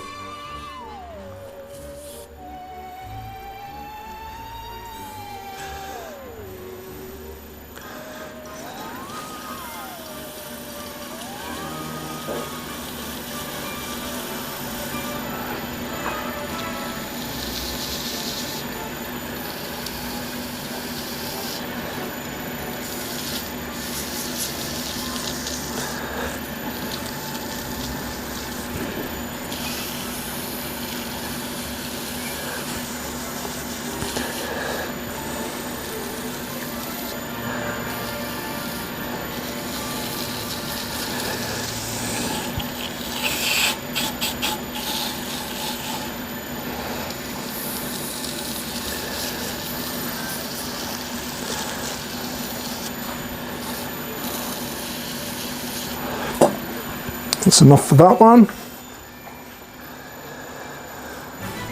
Go with the green one.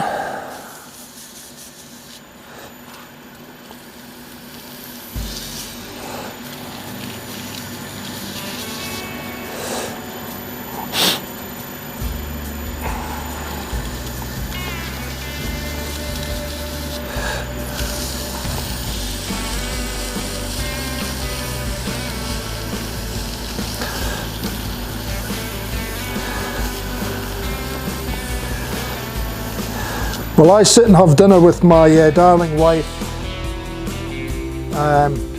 prior to starting the stream. So we try and sit and have dinner. And then I come out here and get everything set up. And just before 7, about 5 to 7, my lovely wife brings me out a nice cup of coffee. And then if she's still up when I go in, she'll make me another nice cup of coffee. But if she's decided to go to bed, I normally make myself one, and then I just quickly skip through the video, just to make sure that everything's good as far as sound and all that sort of thing. And then I switch off and go to bed. And then in the morning, if I've got time, once I've got my other morning chores out the way, brekkie and coffee in the morning, and my wife's normally away to work, so I'll take care of the dogs, and then I'll normally go on and see if the video's been rendered and put up to my channel. And then that's it. Then I get ready for the next one.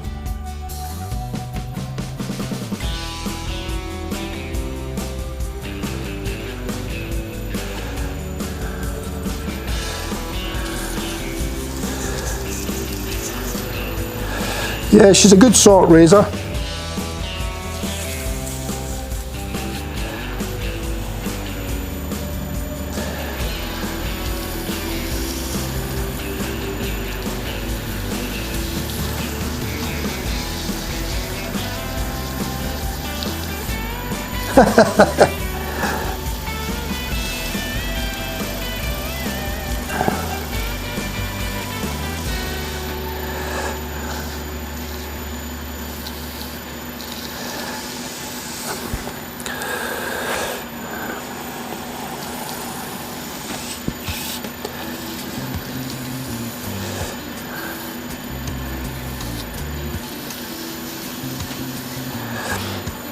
Alright, I'm just going to stop that, and I'm going to just give it all a bit of a hand rub just to make sure that we're heading in the right direction here.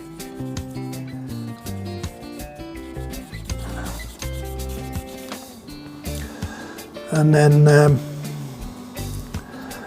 we'll jump through a couple of grits again, and then we'll have a hand sand, and then we'll continue on until we're finished.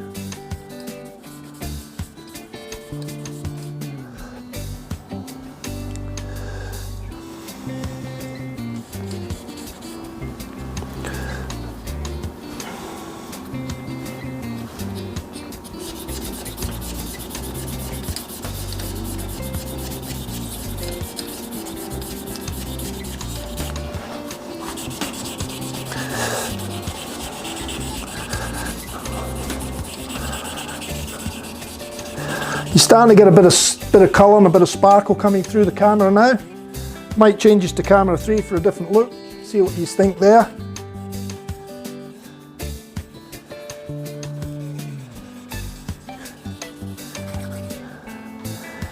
Yeah, you're buggered, Brett, aren't you? You got to do it yourself, mate.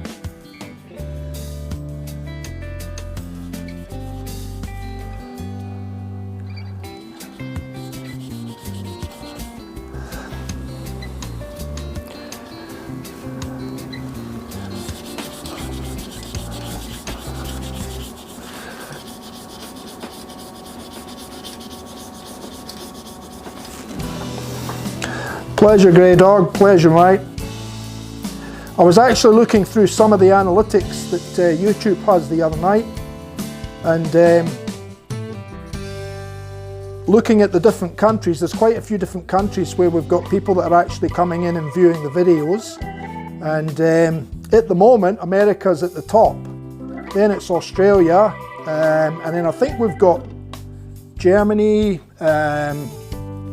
There's a few other countries there that sort of come down, but America's at the top, Australia's next. So I think what it probably is that we're probably getting more US views in a different time slot, you know, a more suitable time slot for you guys over there. And there's obviously more people finding the videos and watching them, you know, at their leisure through the day or whatever, rather as coming in the streams, the live streams.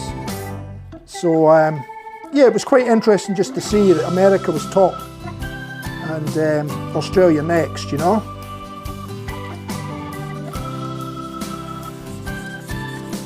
Not that I worry too much about the analytics for it all anyway, but it's nice to see that people are coming in and they're enjoying it, and you know, people are watching, taking the time to watch the videos.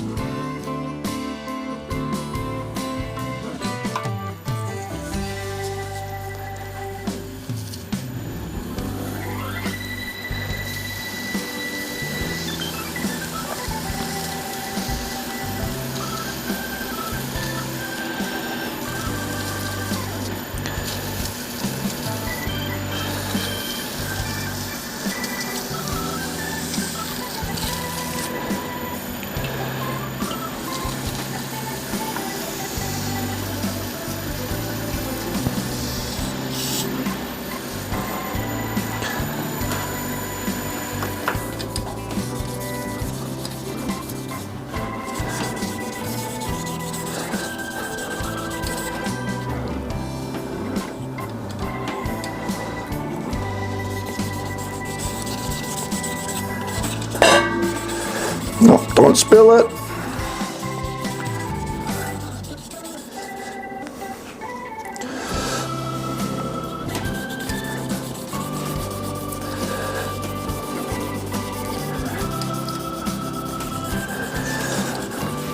Right, still there.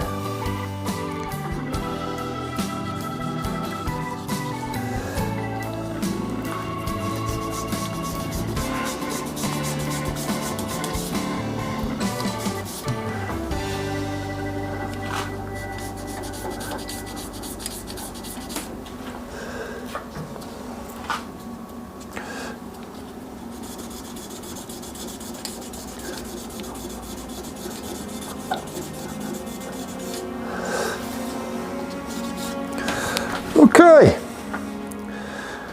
we're slowly getting there, fellas.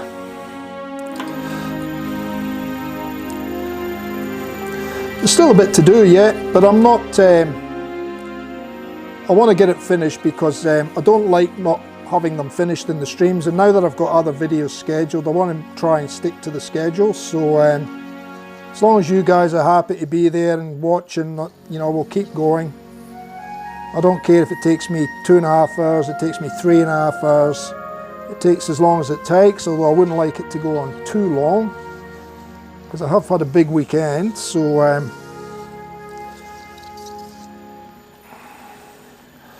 I could do with just getting a couple of extra hours sleep tonight than what I've had the last couple of nights. I've had about 5-6 hours sleep the last couple of nights.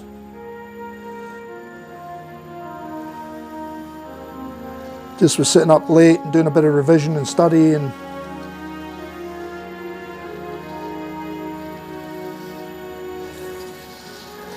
I like to be prepared.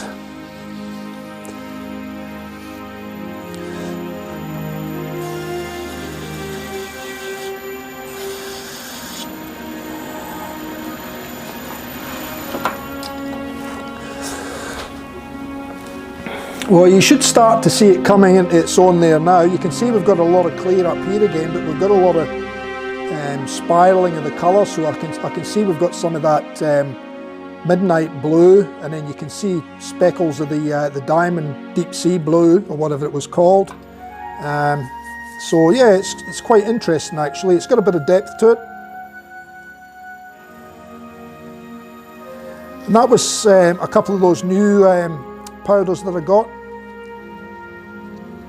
So I've used a couple of them now, and there's still a few I've got to use. Actually, I've got to use a few of the green ones, Brett, so that'll keep you happy at some stage.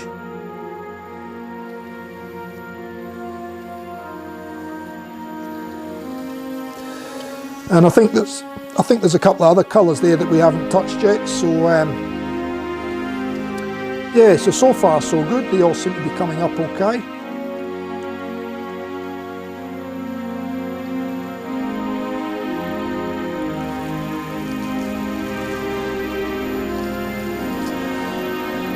Now I think most of the pigments that I use and the powders that I use, most of them come out of the States. These new ones that I got, the diamond ones, I think they're from the States. But there's a fellow over here that's obviously, like what I used to do with my pen business. You know, I used to bring stuff in and then on-sell it to other crafts people, other pen makers. So he's doing the same. He's a local fella. So I support the locals. When I'm buying my gear, I try and buy locally, and if I can't buy it locally, I'll buy it as close as I can to where I am. I like supporting the local stuff. People have supported me over the years, so I like to try and give back as well.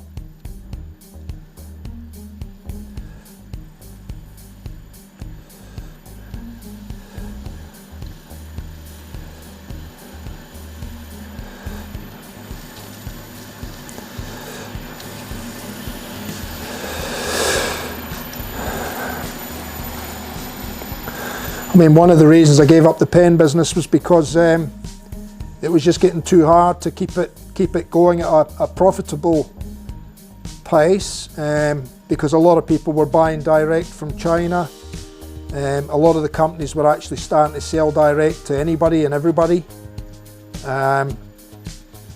People were bringing stuff in from overseas, so it all just started to get too hard, and the profit margins weren't in it.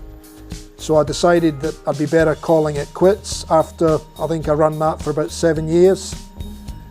And that's the trouble, you know. I mean, people say buy Australian, buy local, but a lot of people don't do it. They continue to buy overseas, and it's, you know, you're supporting the overseas economy. You're not supporting your own economy, your local economy, and the small business. And you know, they're the ones that provide jobs for the country and the people, and not overseas. It doesn't help us, you know, like. And without that support and people buying locally, then the small business can't survive. So that's how I've always looked at it. That's why I always try and support the small business and try and buy locally, mass supplies. So I mean, I could go direct to America and buy some of these pigments and that myself, but you know, support the locals.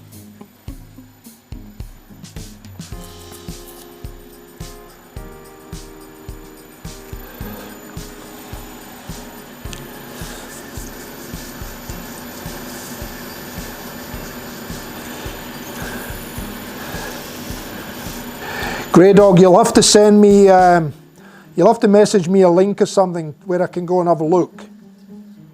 Because I'm not, I don't get onto all the different shaving forums. You know, I'd spend too much time on names, so I just post to my Facebook page, I post to Instagram, and I'm on the PNC, which again is a local one, so I like to support that local one. I'm on one of the Facebook ones here in Australia, the TAWSA. I'm on that one, and I think there's one or two others, but other than that, I don't go on a lot of them because I don't have the time, to be honest. I mean, I could probably get on some of them and I could probably generate a little bit more business for myself, but I just don't get the time, and I don't want to be too busy because then it will become more like a job as opposed to a hobby that helps me keep my hobby going, you know.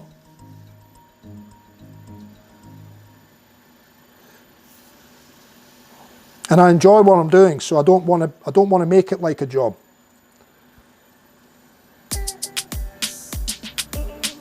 I don't think you can post links in here, fellas. I don't know, it's something, I haven't had a look at that. Something that YouTube's got in there where I don't think it allows you. I'd have to probably dig into settings or something and find to allow it, because I think somebody tried to put up some links once before and it wouldn't allow them to go up. So you might have to stick it in the comments or message me through it or something like that. I don't think you'll be able to put the link up in the chat here.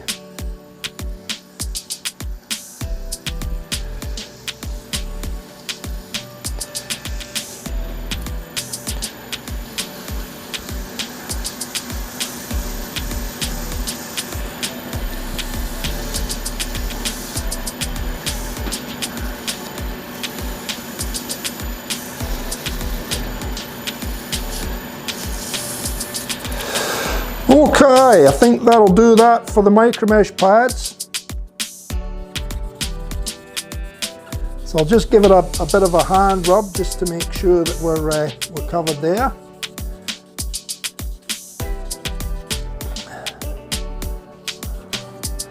And I think anything else will come in the buffing and the polishing. I'm actually fairly happy with it. It looks fairly good at this point.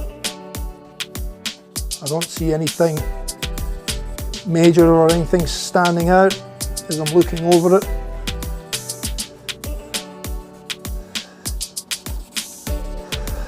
And I'll try and just give that a little bit of a touch up in there, and I might bung some polish in the socket as well just to tidy it up a little bit. Okay, I think that'll do that.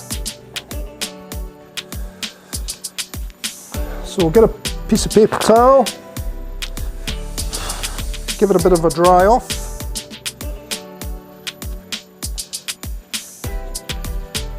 Yeah, that'd be fine, Razor, or even to my email address. I think, I'm not sure if I've got that up on PNC. My email address is just Tony Forsyth at optusnet.com.au. So that's Tony, T-O-N-Y, Forsyth, F-O-R-S-Y-T-H,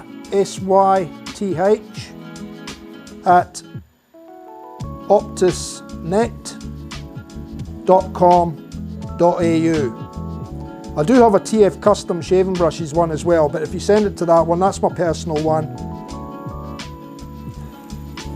And that'll get to me, and I can also have a chat with you about other things as well through there rather as PNC. If you can do that, mate, that would be better.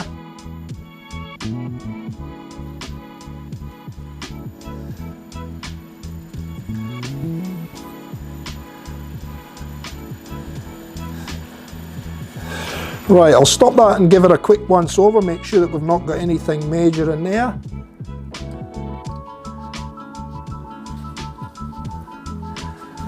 No, that looks okay. So I think we'll do the turnaround now, guys. Reasonably happy with that. It'll come up better. I mean, it's a couple of light ones there, but I think they'll come out in the buff anyway. So we'll take that off. Sit it where I'm not going to knock it over. And I'll take this chuck off.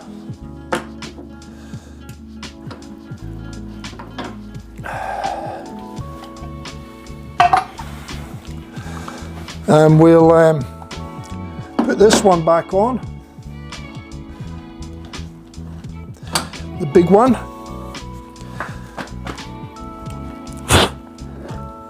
Grab the other chuck key. Oh, I'll tell you what I never done. I never made that hole. I drilled at 25 and I didn't take out, I slipped that point completely, I think. I need to make that hole 27. It's 26 at the moment, so that's going to be too tight. So I've stuffed up here, guys. I don't know what I was thinking there. I'm going to have to put that back in. And I'm going to have to take just a mil off. Well, half a mil really, because I just need to open it up to 27. It's round about 25, 26 now. Now, I wonder if I can get it back on the same spot. Jesus, that was a bad mistake that I made there. It feels like it's going in the same spot, but it's not.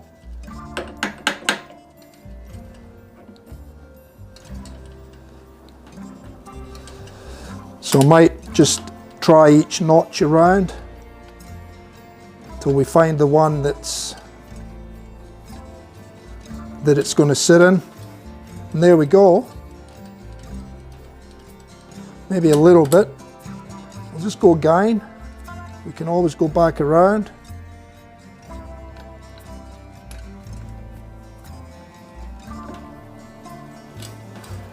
That's the one. There we go. Samuel, how are you, mate? Welcome to TF Custom Shaving Brushes. How are you? I'm good, mate, I'm good.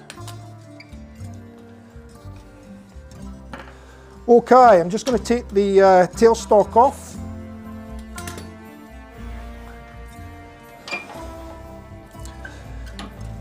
Now I need my Allen key for this until we get that handle fixed.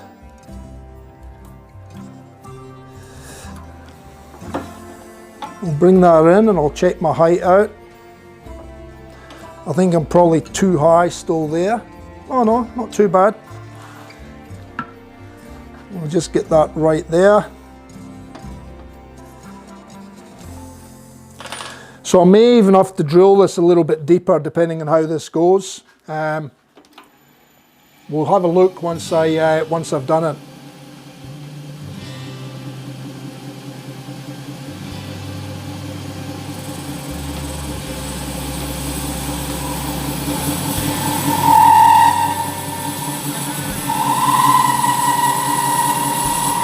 Just nice and slowly.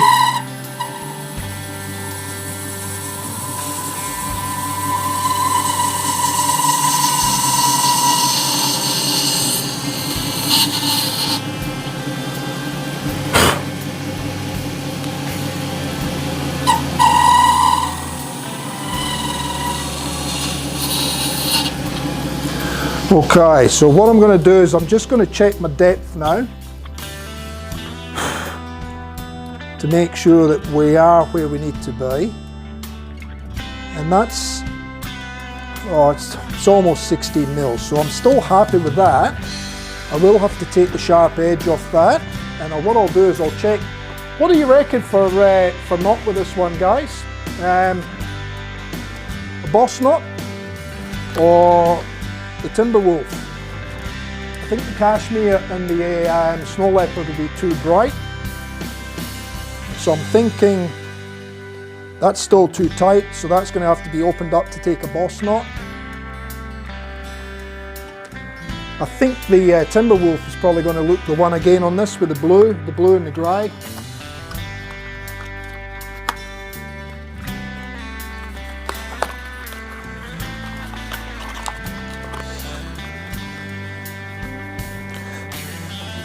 And again, I'm going to have to go bigger with the hole, but I'm thinking that one, fellas. What do you reckon?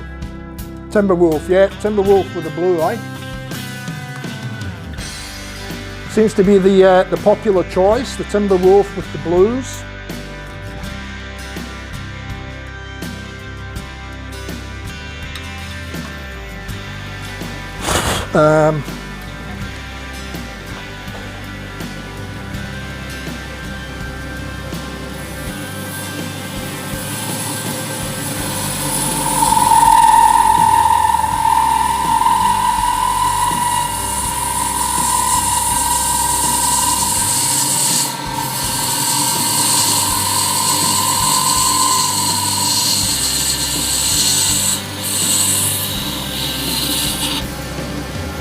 There we go.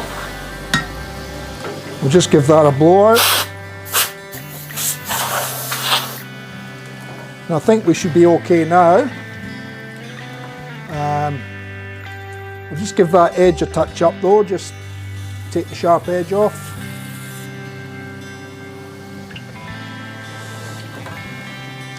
Geez, that would have been great if we'd have parted off the bottom and then realised that I hadn't made the hole bigger. Ah, lovely. Look at that. That's the bee's knees, eh? Now, loft. That's fully seated. And we're about 56, so I think that'll do it. I think 56 will be nice. That's got enough backbone, but it will still splay fairly easily. Enough backbone, yep. We'll stick with that. I'm happy with that. Okay, so now we can turn the knot around. And that'll get touched up on the buffing anyway. Okay, we're all good again.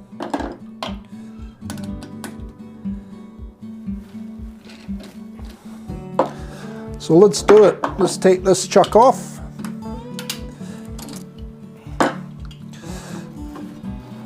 And get the big one on again.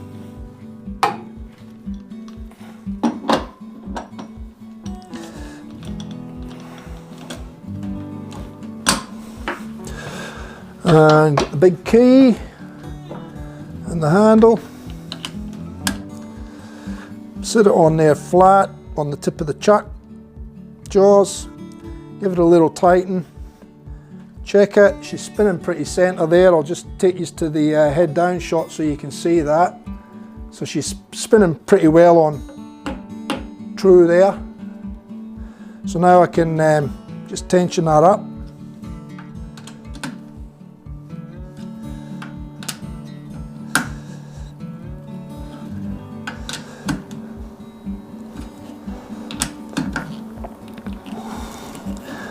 Just very, very gently, a little bit at a time, but without putting too much pressure on.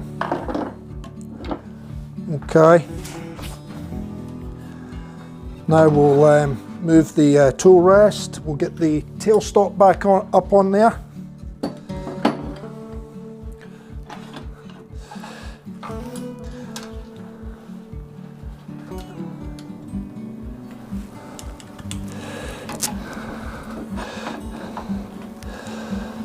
And we want that fairly low for the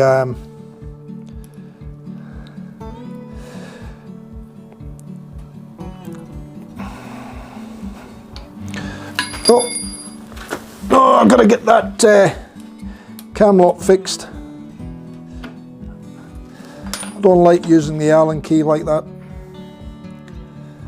Okay, so we'll put that there. We'll bring the tailstock in as close as we can, lock her off, and give it a little bit of support, eh?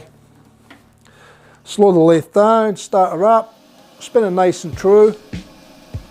Might just put that in a little bit more, and we'll part it off.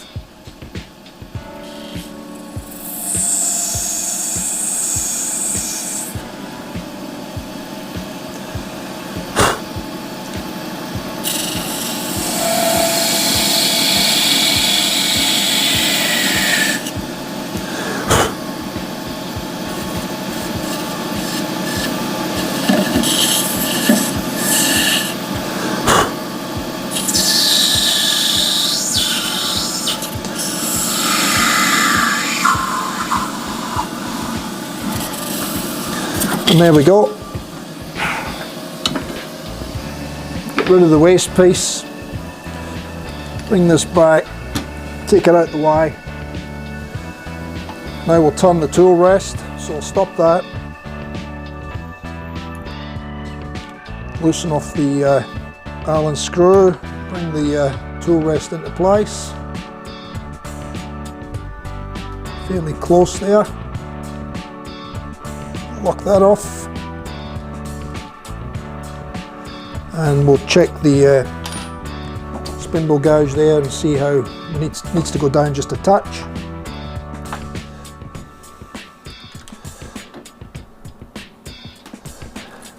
Just check that before I tighten. Yep, that should be okay there, I think.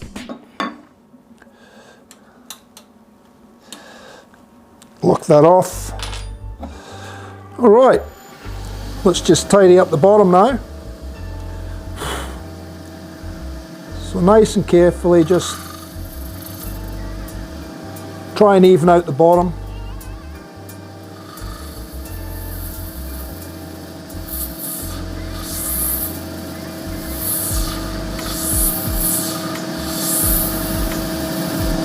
And I don't want to change the shape of the bead still, so you know, I'm taking more off the inside, center of the blank, rather than on that outside, because I don't want to change the shape of the bead. If I take too much off the edge in here, we'll distort that bead.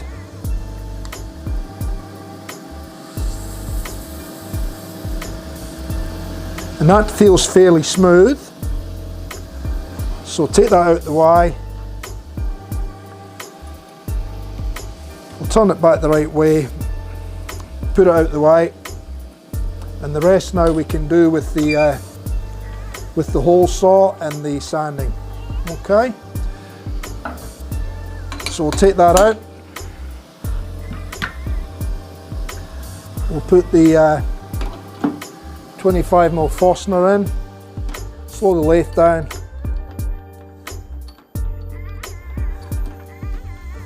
speed it up a little bit. And we'll start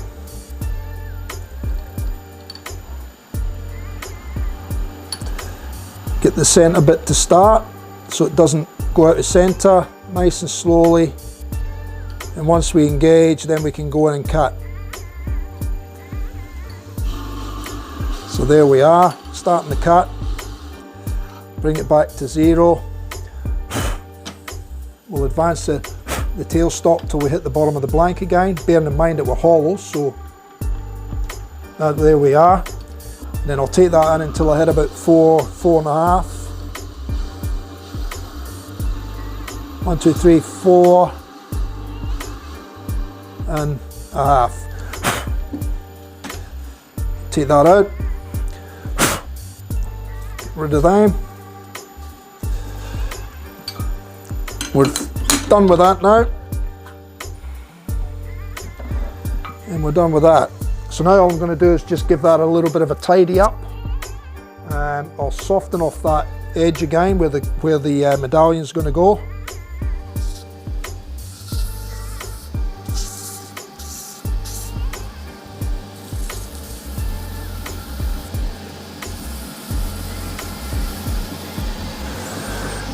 And then we'll go to the wet again.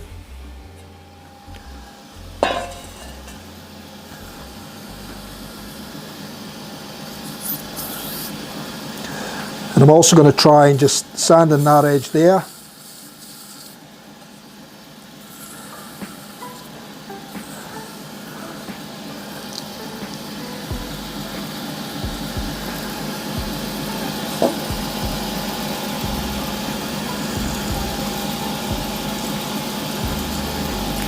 We're onto the medallion now, yeah.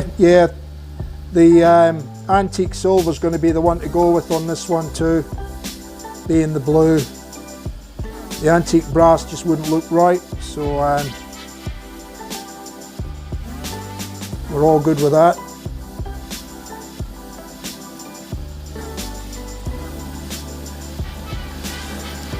That'll do that.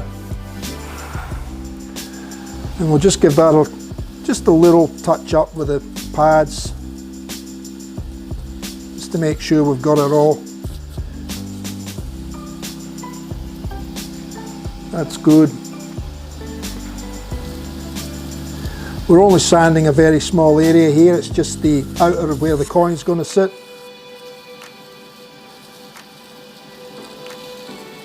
And as you can see, I'm sort of working that bead now, which is easier to keep the shape, and just touch up the bottom.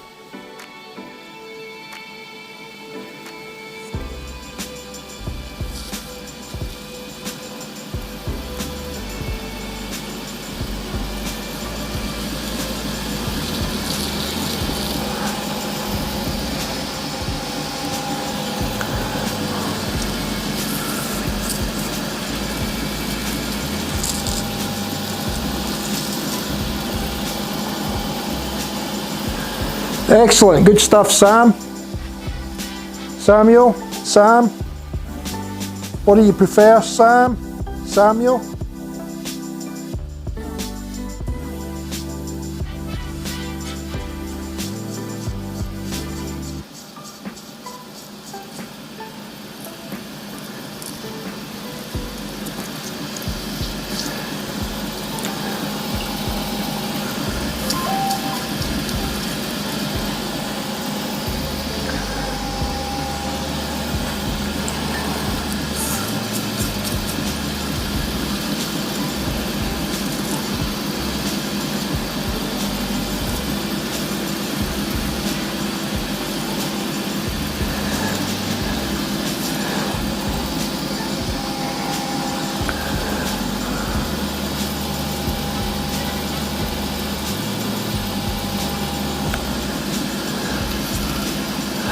Whereabouts are you from, Samuel?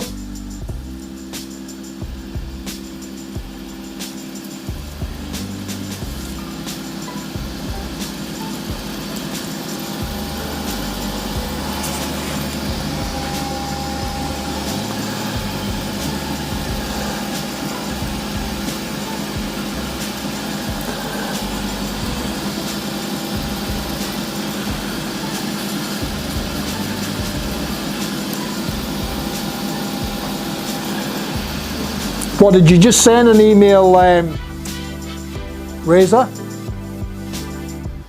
I can't check it just now, mate, but I will be able to check it later or first thing in the morning, mate.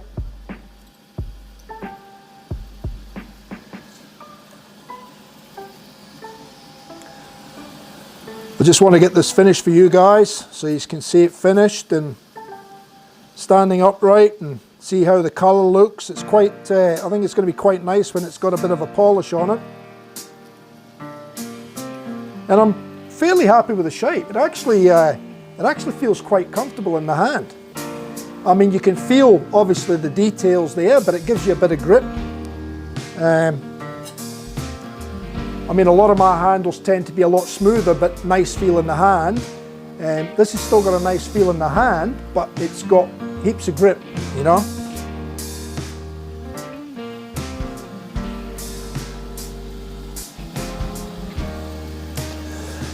So another Aussie, we've got another Aussie here. How are you going with the lockdown? Oh, see, Brett's asked you too.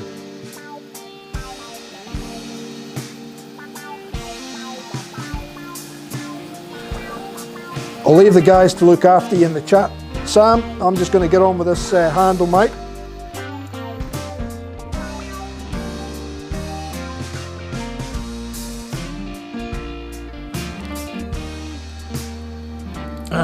We've still got a couple of scratches there, so I'm going to give that another touch up. Not happy with that, so very light sand.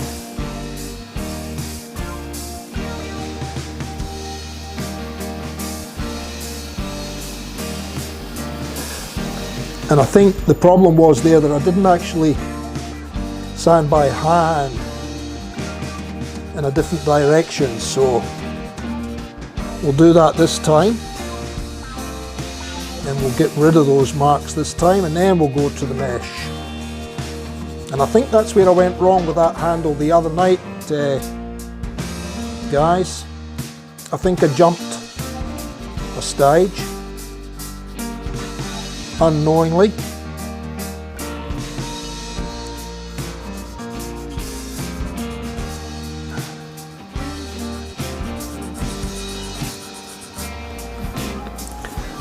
That's better. Now I'll go back to this one, and this very quickly, shouldn't take too long.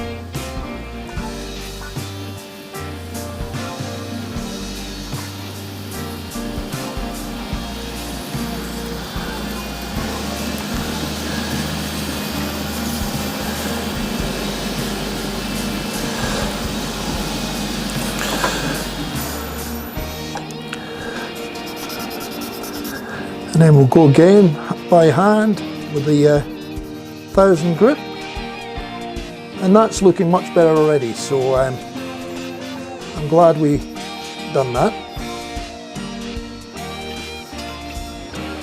Okay.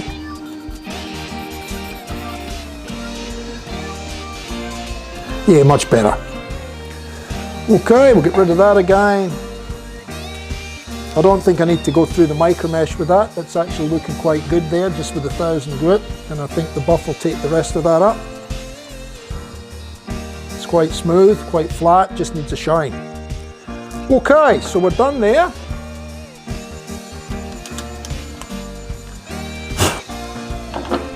So guys, it's that time of the night where I'm going to pop that little message up again, and just so that everybody knows. And I'm just going to go and do a little bit of buffing for a little while, a couple of minutes, few minutes, and I'll be right back, eh?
Okay fellas, I'm back. She's all buffed up, it's come up pretty good. So we'll put her back on the chuck here, and we'll just put a little bit of polish, final polish compound on now, and then we'll put a bit of Plastex on it, give it a polish, then we'll get the glue board up, we'll put the coin in and we'll set the knot, Okay, so that should be reasonably tight enough there. Give this a good shake. Get rid of our little thing there.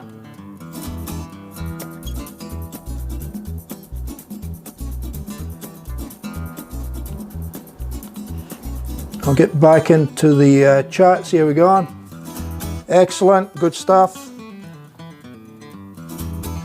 Yep, Samuel subscribed. Good, thank you Samuel. That'll take us up to 75 subscribers. And the channel's only just a bit over, I think probably 2 months, or getting close to 2 months, or just over 2 months now old. So yeah, we're going good. Alright, I'm just going to work this in fellas as normal. Just a bit of polish all over.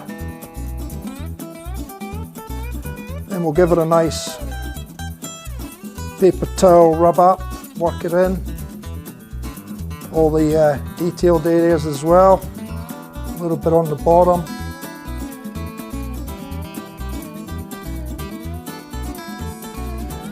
And then I'll slow the lathe down while I remember now. We want to start nice and slow. If we spun this up at 1500 RPM, there would be no compound left on the handle. It would just flick it all off. So always good to start nice and low. And just spin her up, and we can increase it a little bit, not too much. Work it into the detailed areas. Nice and gently, no need to apply heaps of pressure or anything there.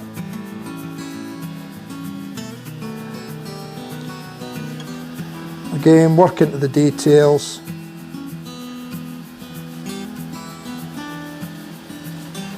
Make sure we cover everything. In the centre, clean off in there. Clean off in there.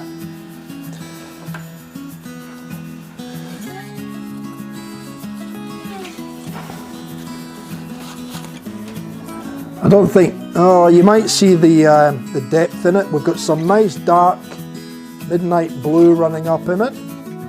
And then we've got, I think there's a fair bit of clear there, and the diamond blue has actually got a lot of it. It's the diamond deep sea blue that's got the sparkle in it.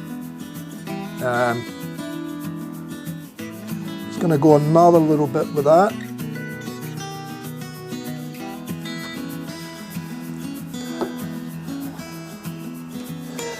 Mainly on the higher areas. And the same there.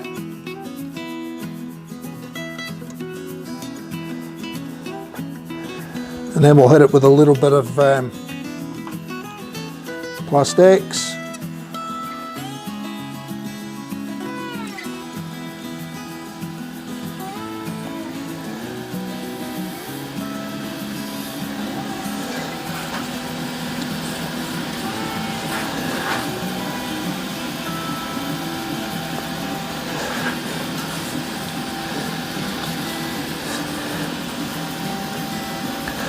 So there we go fellas, that's that one done. I'll just get another cloth ready.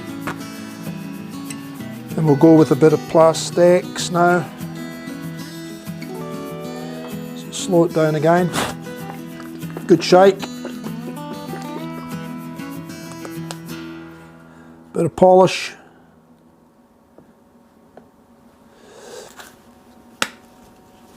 That'll do it.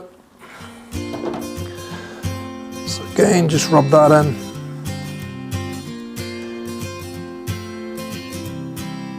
Make sure we coat everything.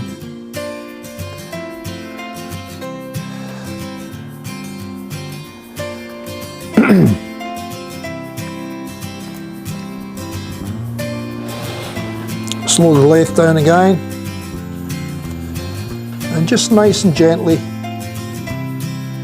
not too much pressure, light pressure, and just let the paste, let the polish do its stuff.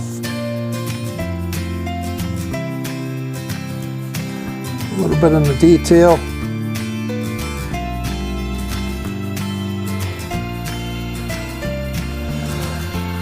Again in the detail there. And then up around the top of the handle.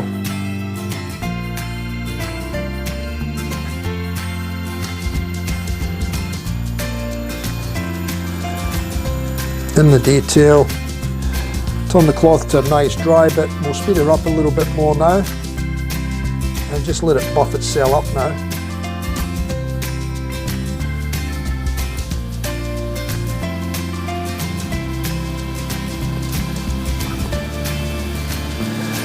We'll do the same in the detail in the lower there. Just make sure we get it all nice.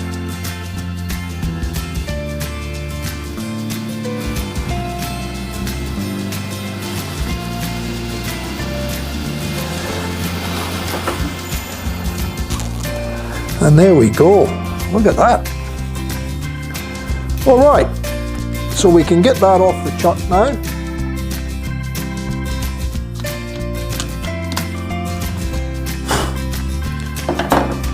And what I'm going to do is I'm going to put the board on there.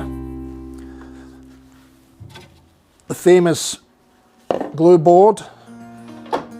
We'll lock that off. We'll sit the handle there. We'll get a medallion.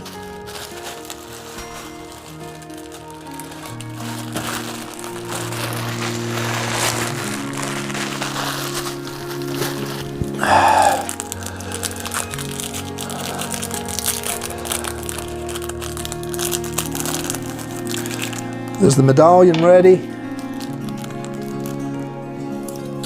That's rubbish. I'm just going to sand the bottom of this knot with a bit of coarse paper, just to make sure we get good adhesion to the base of the knot.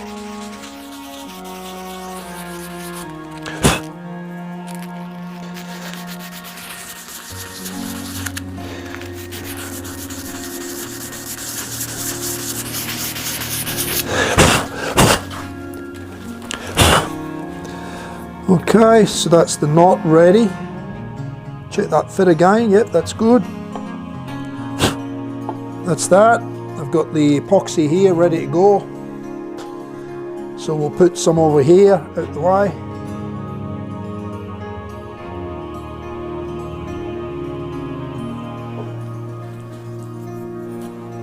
That's part B. A little bit of part A.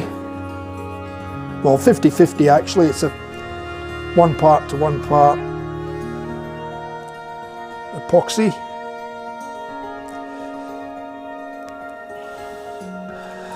And it's a 5-minute epoxy, this one, so it doesn't take a long time to set. I do need to get myself another mixing stick.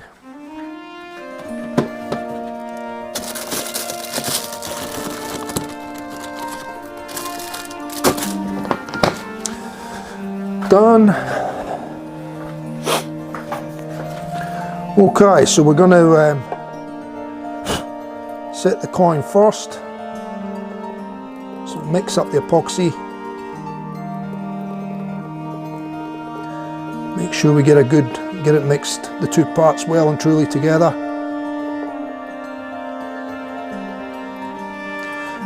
And we've got 5 minitos.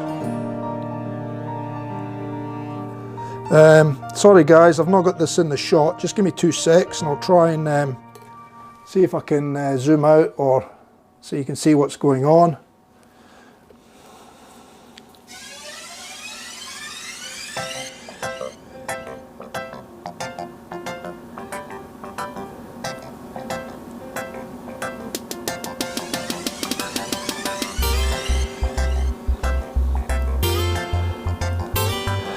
So like I said, I've got to make sure that I get enough in there that the coin's going to be glued, but without making it so that I can't get the coin in, because if I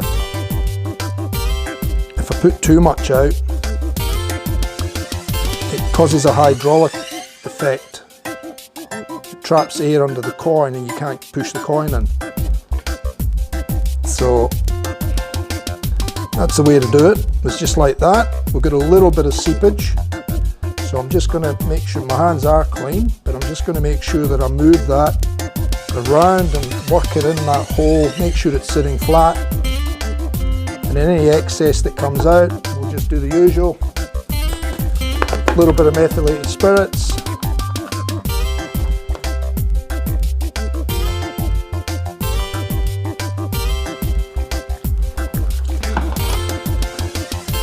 And we'll just give that a little touch up around the coin.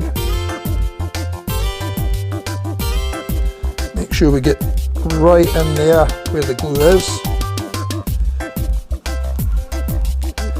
Get a clean spot again. The coin's still moving around, so there's still a little bit of glue seepage coming out, but I just keep wiping it until it's gone, you know, and then the coin eventually starts to, as the glue starts to set, the coin settles in, and then we've got rid of any excess. The worst part is when you get it on your hands and then it ends up in other spots on the handle, then you've got to go back and try and get it all off. So if you take the time now and get the coin set, and that's starting to firm up now. The coin no longer wants to move, so we can work, make sure we get any of the excess out.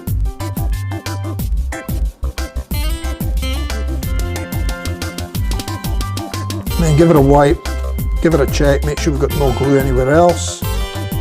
Done.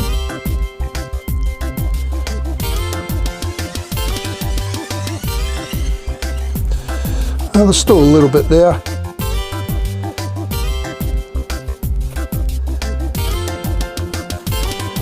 A little bit just on that side there.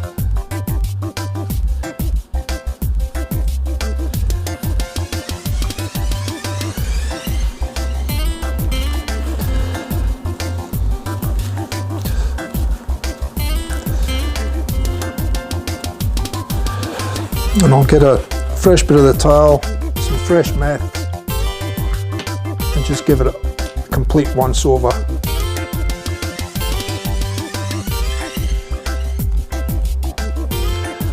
And that should do it for the bottom. Before that epoxy goes off now, we'll set the knot. The socket's already set to take the knot, so it's just a case of really putting it in until it seats firmly.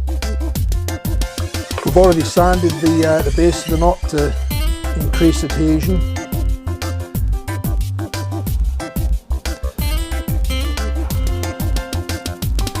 So again, it's making sure that we've got enough glue in there, but not too much that we get ooze out and up into the bristles with the knot. But you want to get enough in there that you seat the bed and bed the base of the knot in place. Basically, is what I'm saying.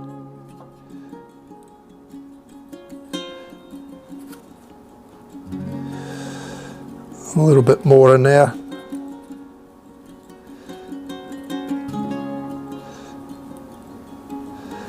I've got a fair bit round the side. And something else I was going to try with this one, I've never tried this before, but I'm going to try it. I can't see why it wouldn't work. Just before I put the knot in, I'm going to actually run a permanent black marker around the edge of the base of the knot. So in here, like that.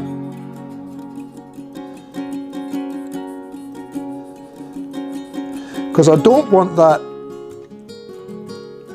white section showing too drastically through the base of the, or through the top of the handle, because we have got a lot of clear colour up in there.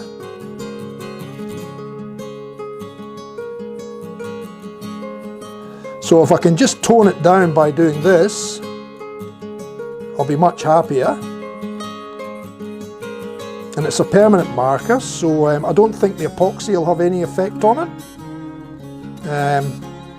But I think it should just darken it down nicely in there, rather than seeing that big white speck. It doesn't matter for the bottom, because the bottom you're not going to see in this particular brush anyway. And then all I'm going to do is I'm just going to take the last of that glue before it actually sets. I can feel it starting to glug up a little bit now, but that's all good.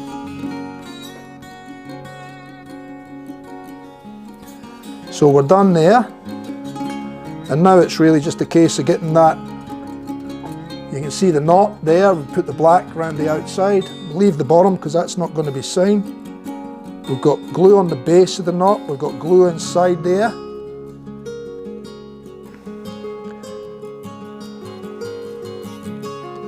And that's what to treat.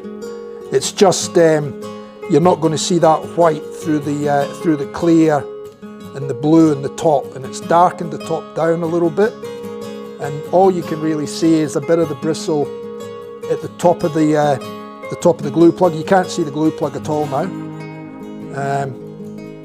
So that's, you know, really worked nicely there. So that's one I'll remember for another time.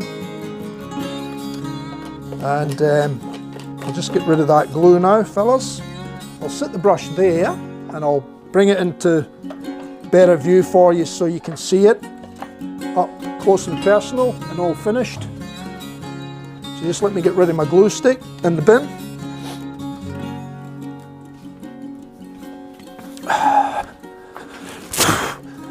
Let me just bring up, yep, that's cool, okay. I'll just bring up my subscribe button for a tick, guys.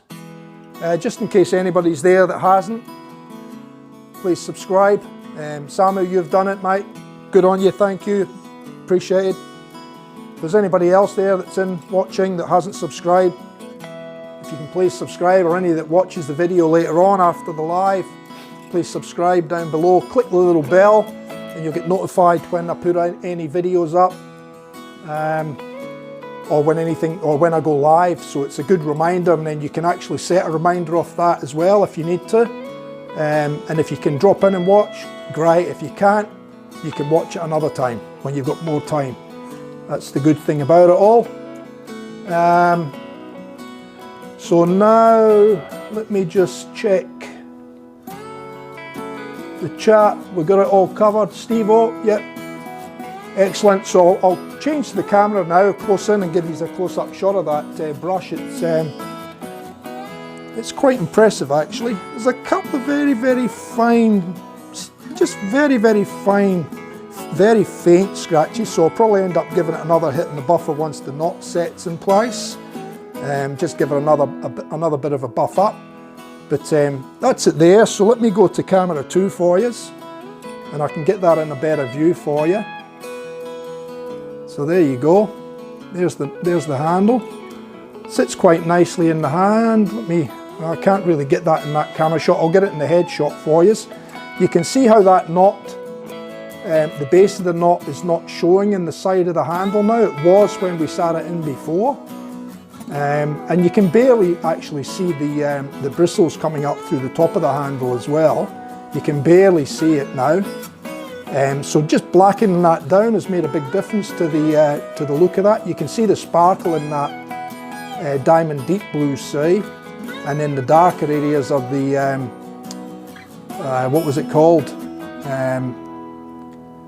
Midnight blue or something like that it was called. Let me go to the other camera here, and I can show you that. Go over here a bit more. So there's that one. Shape's quite nice in the hand. So your thumb's got a nice, you know, section there to get on. Locked in with those fingers. Little finger underneath, locks it in place. Quite comfortable in the hand. You certainly can feel the grip here, and you can certainly feel the grip here, but it's not you know, sharp cutting in the hand, but it's certainly got plenty of grip in it, so happy with that. It just needs another little, just a final touch up with the buffing wheel, I think, and I'll be much happier with that. And then you've got the coin in the bottom there, as you can see, which is recessed in, and we've got the hollow there, so that's all good. So another TF custom shaving brush, done and dusted. So again, guys, I just want to thank you all for dropping into the stream. We've got 6 in there. Thanks, Ryan. Thanks, Steve-O, Sam. You're welcome anytime, mate. Drop in with these other Mad Hatters in here. I'm sure you'll fit in well. And I'll just go back to my main screen now. Thank you, guys. TF Custom Shaving Brush is shutting the shed door down. We're going to call it a night, and we'll see you on Tuesday.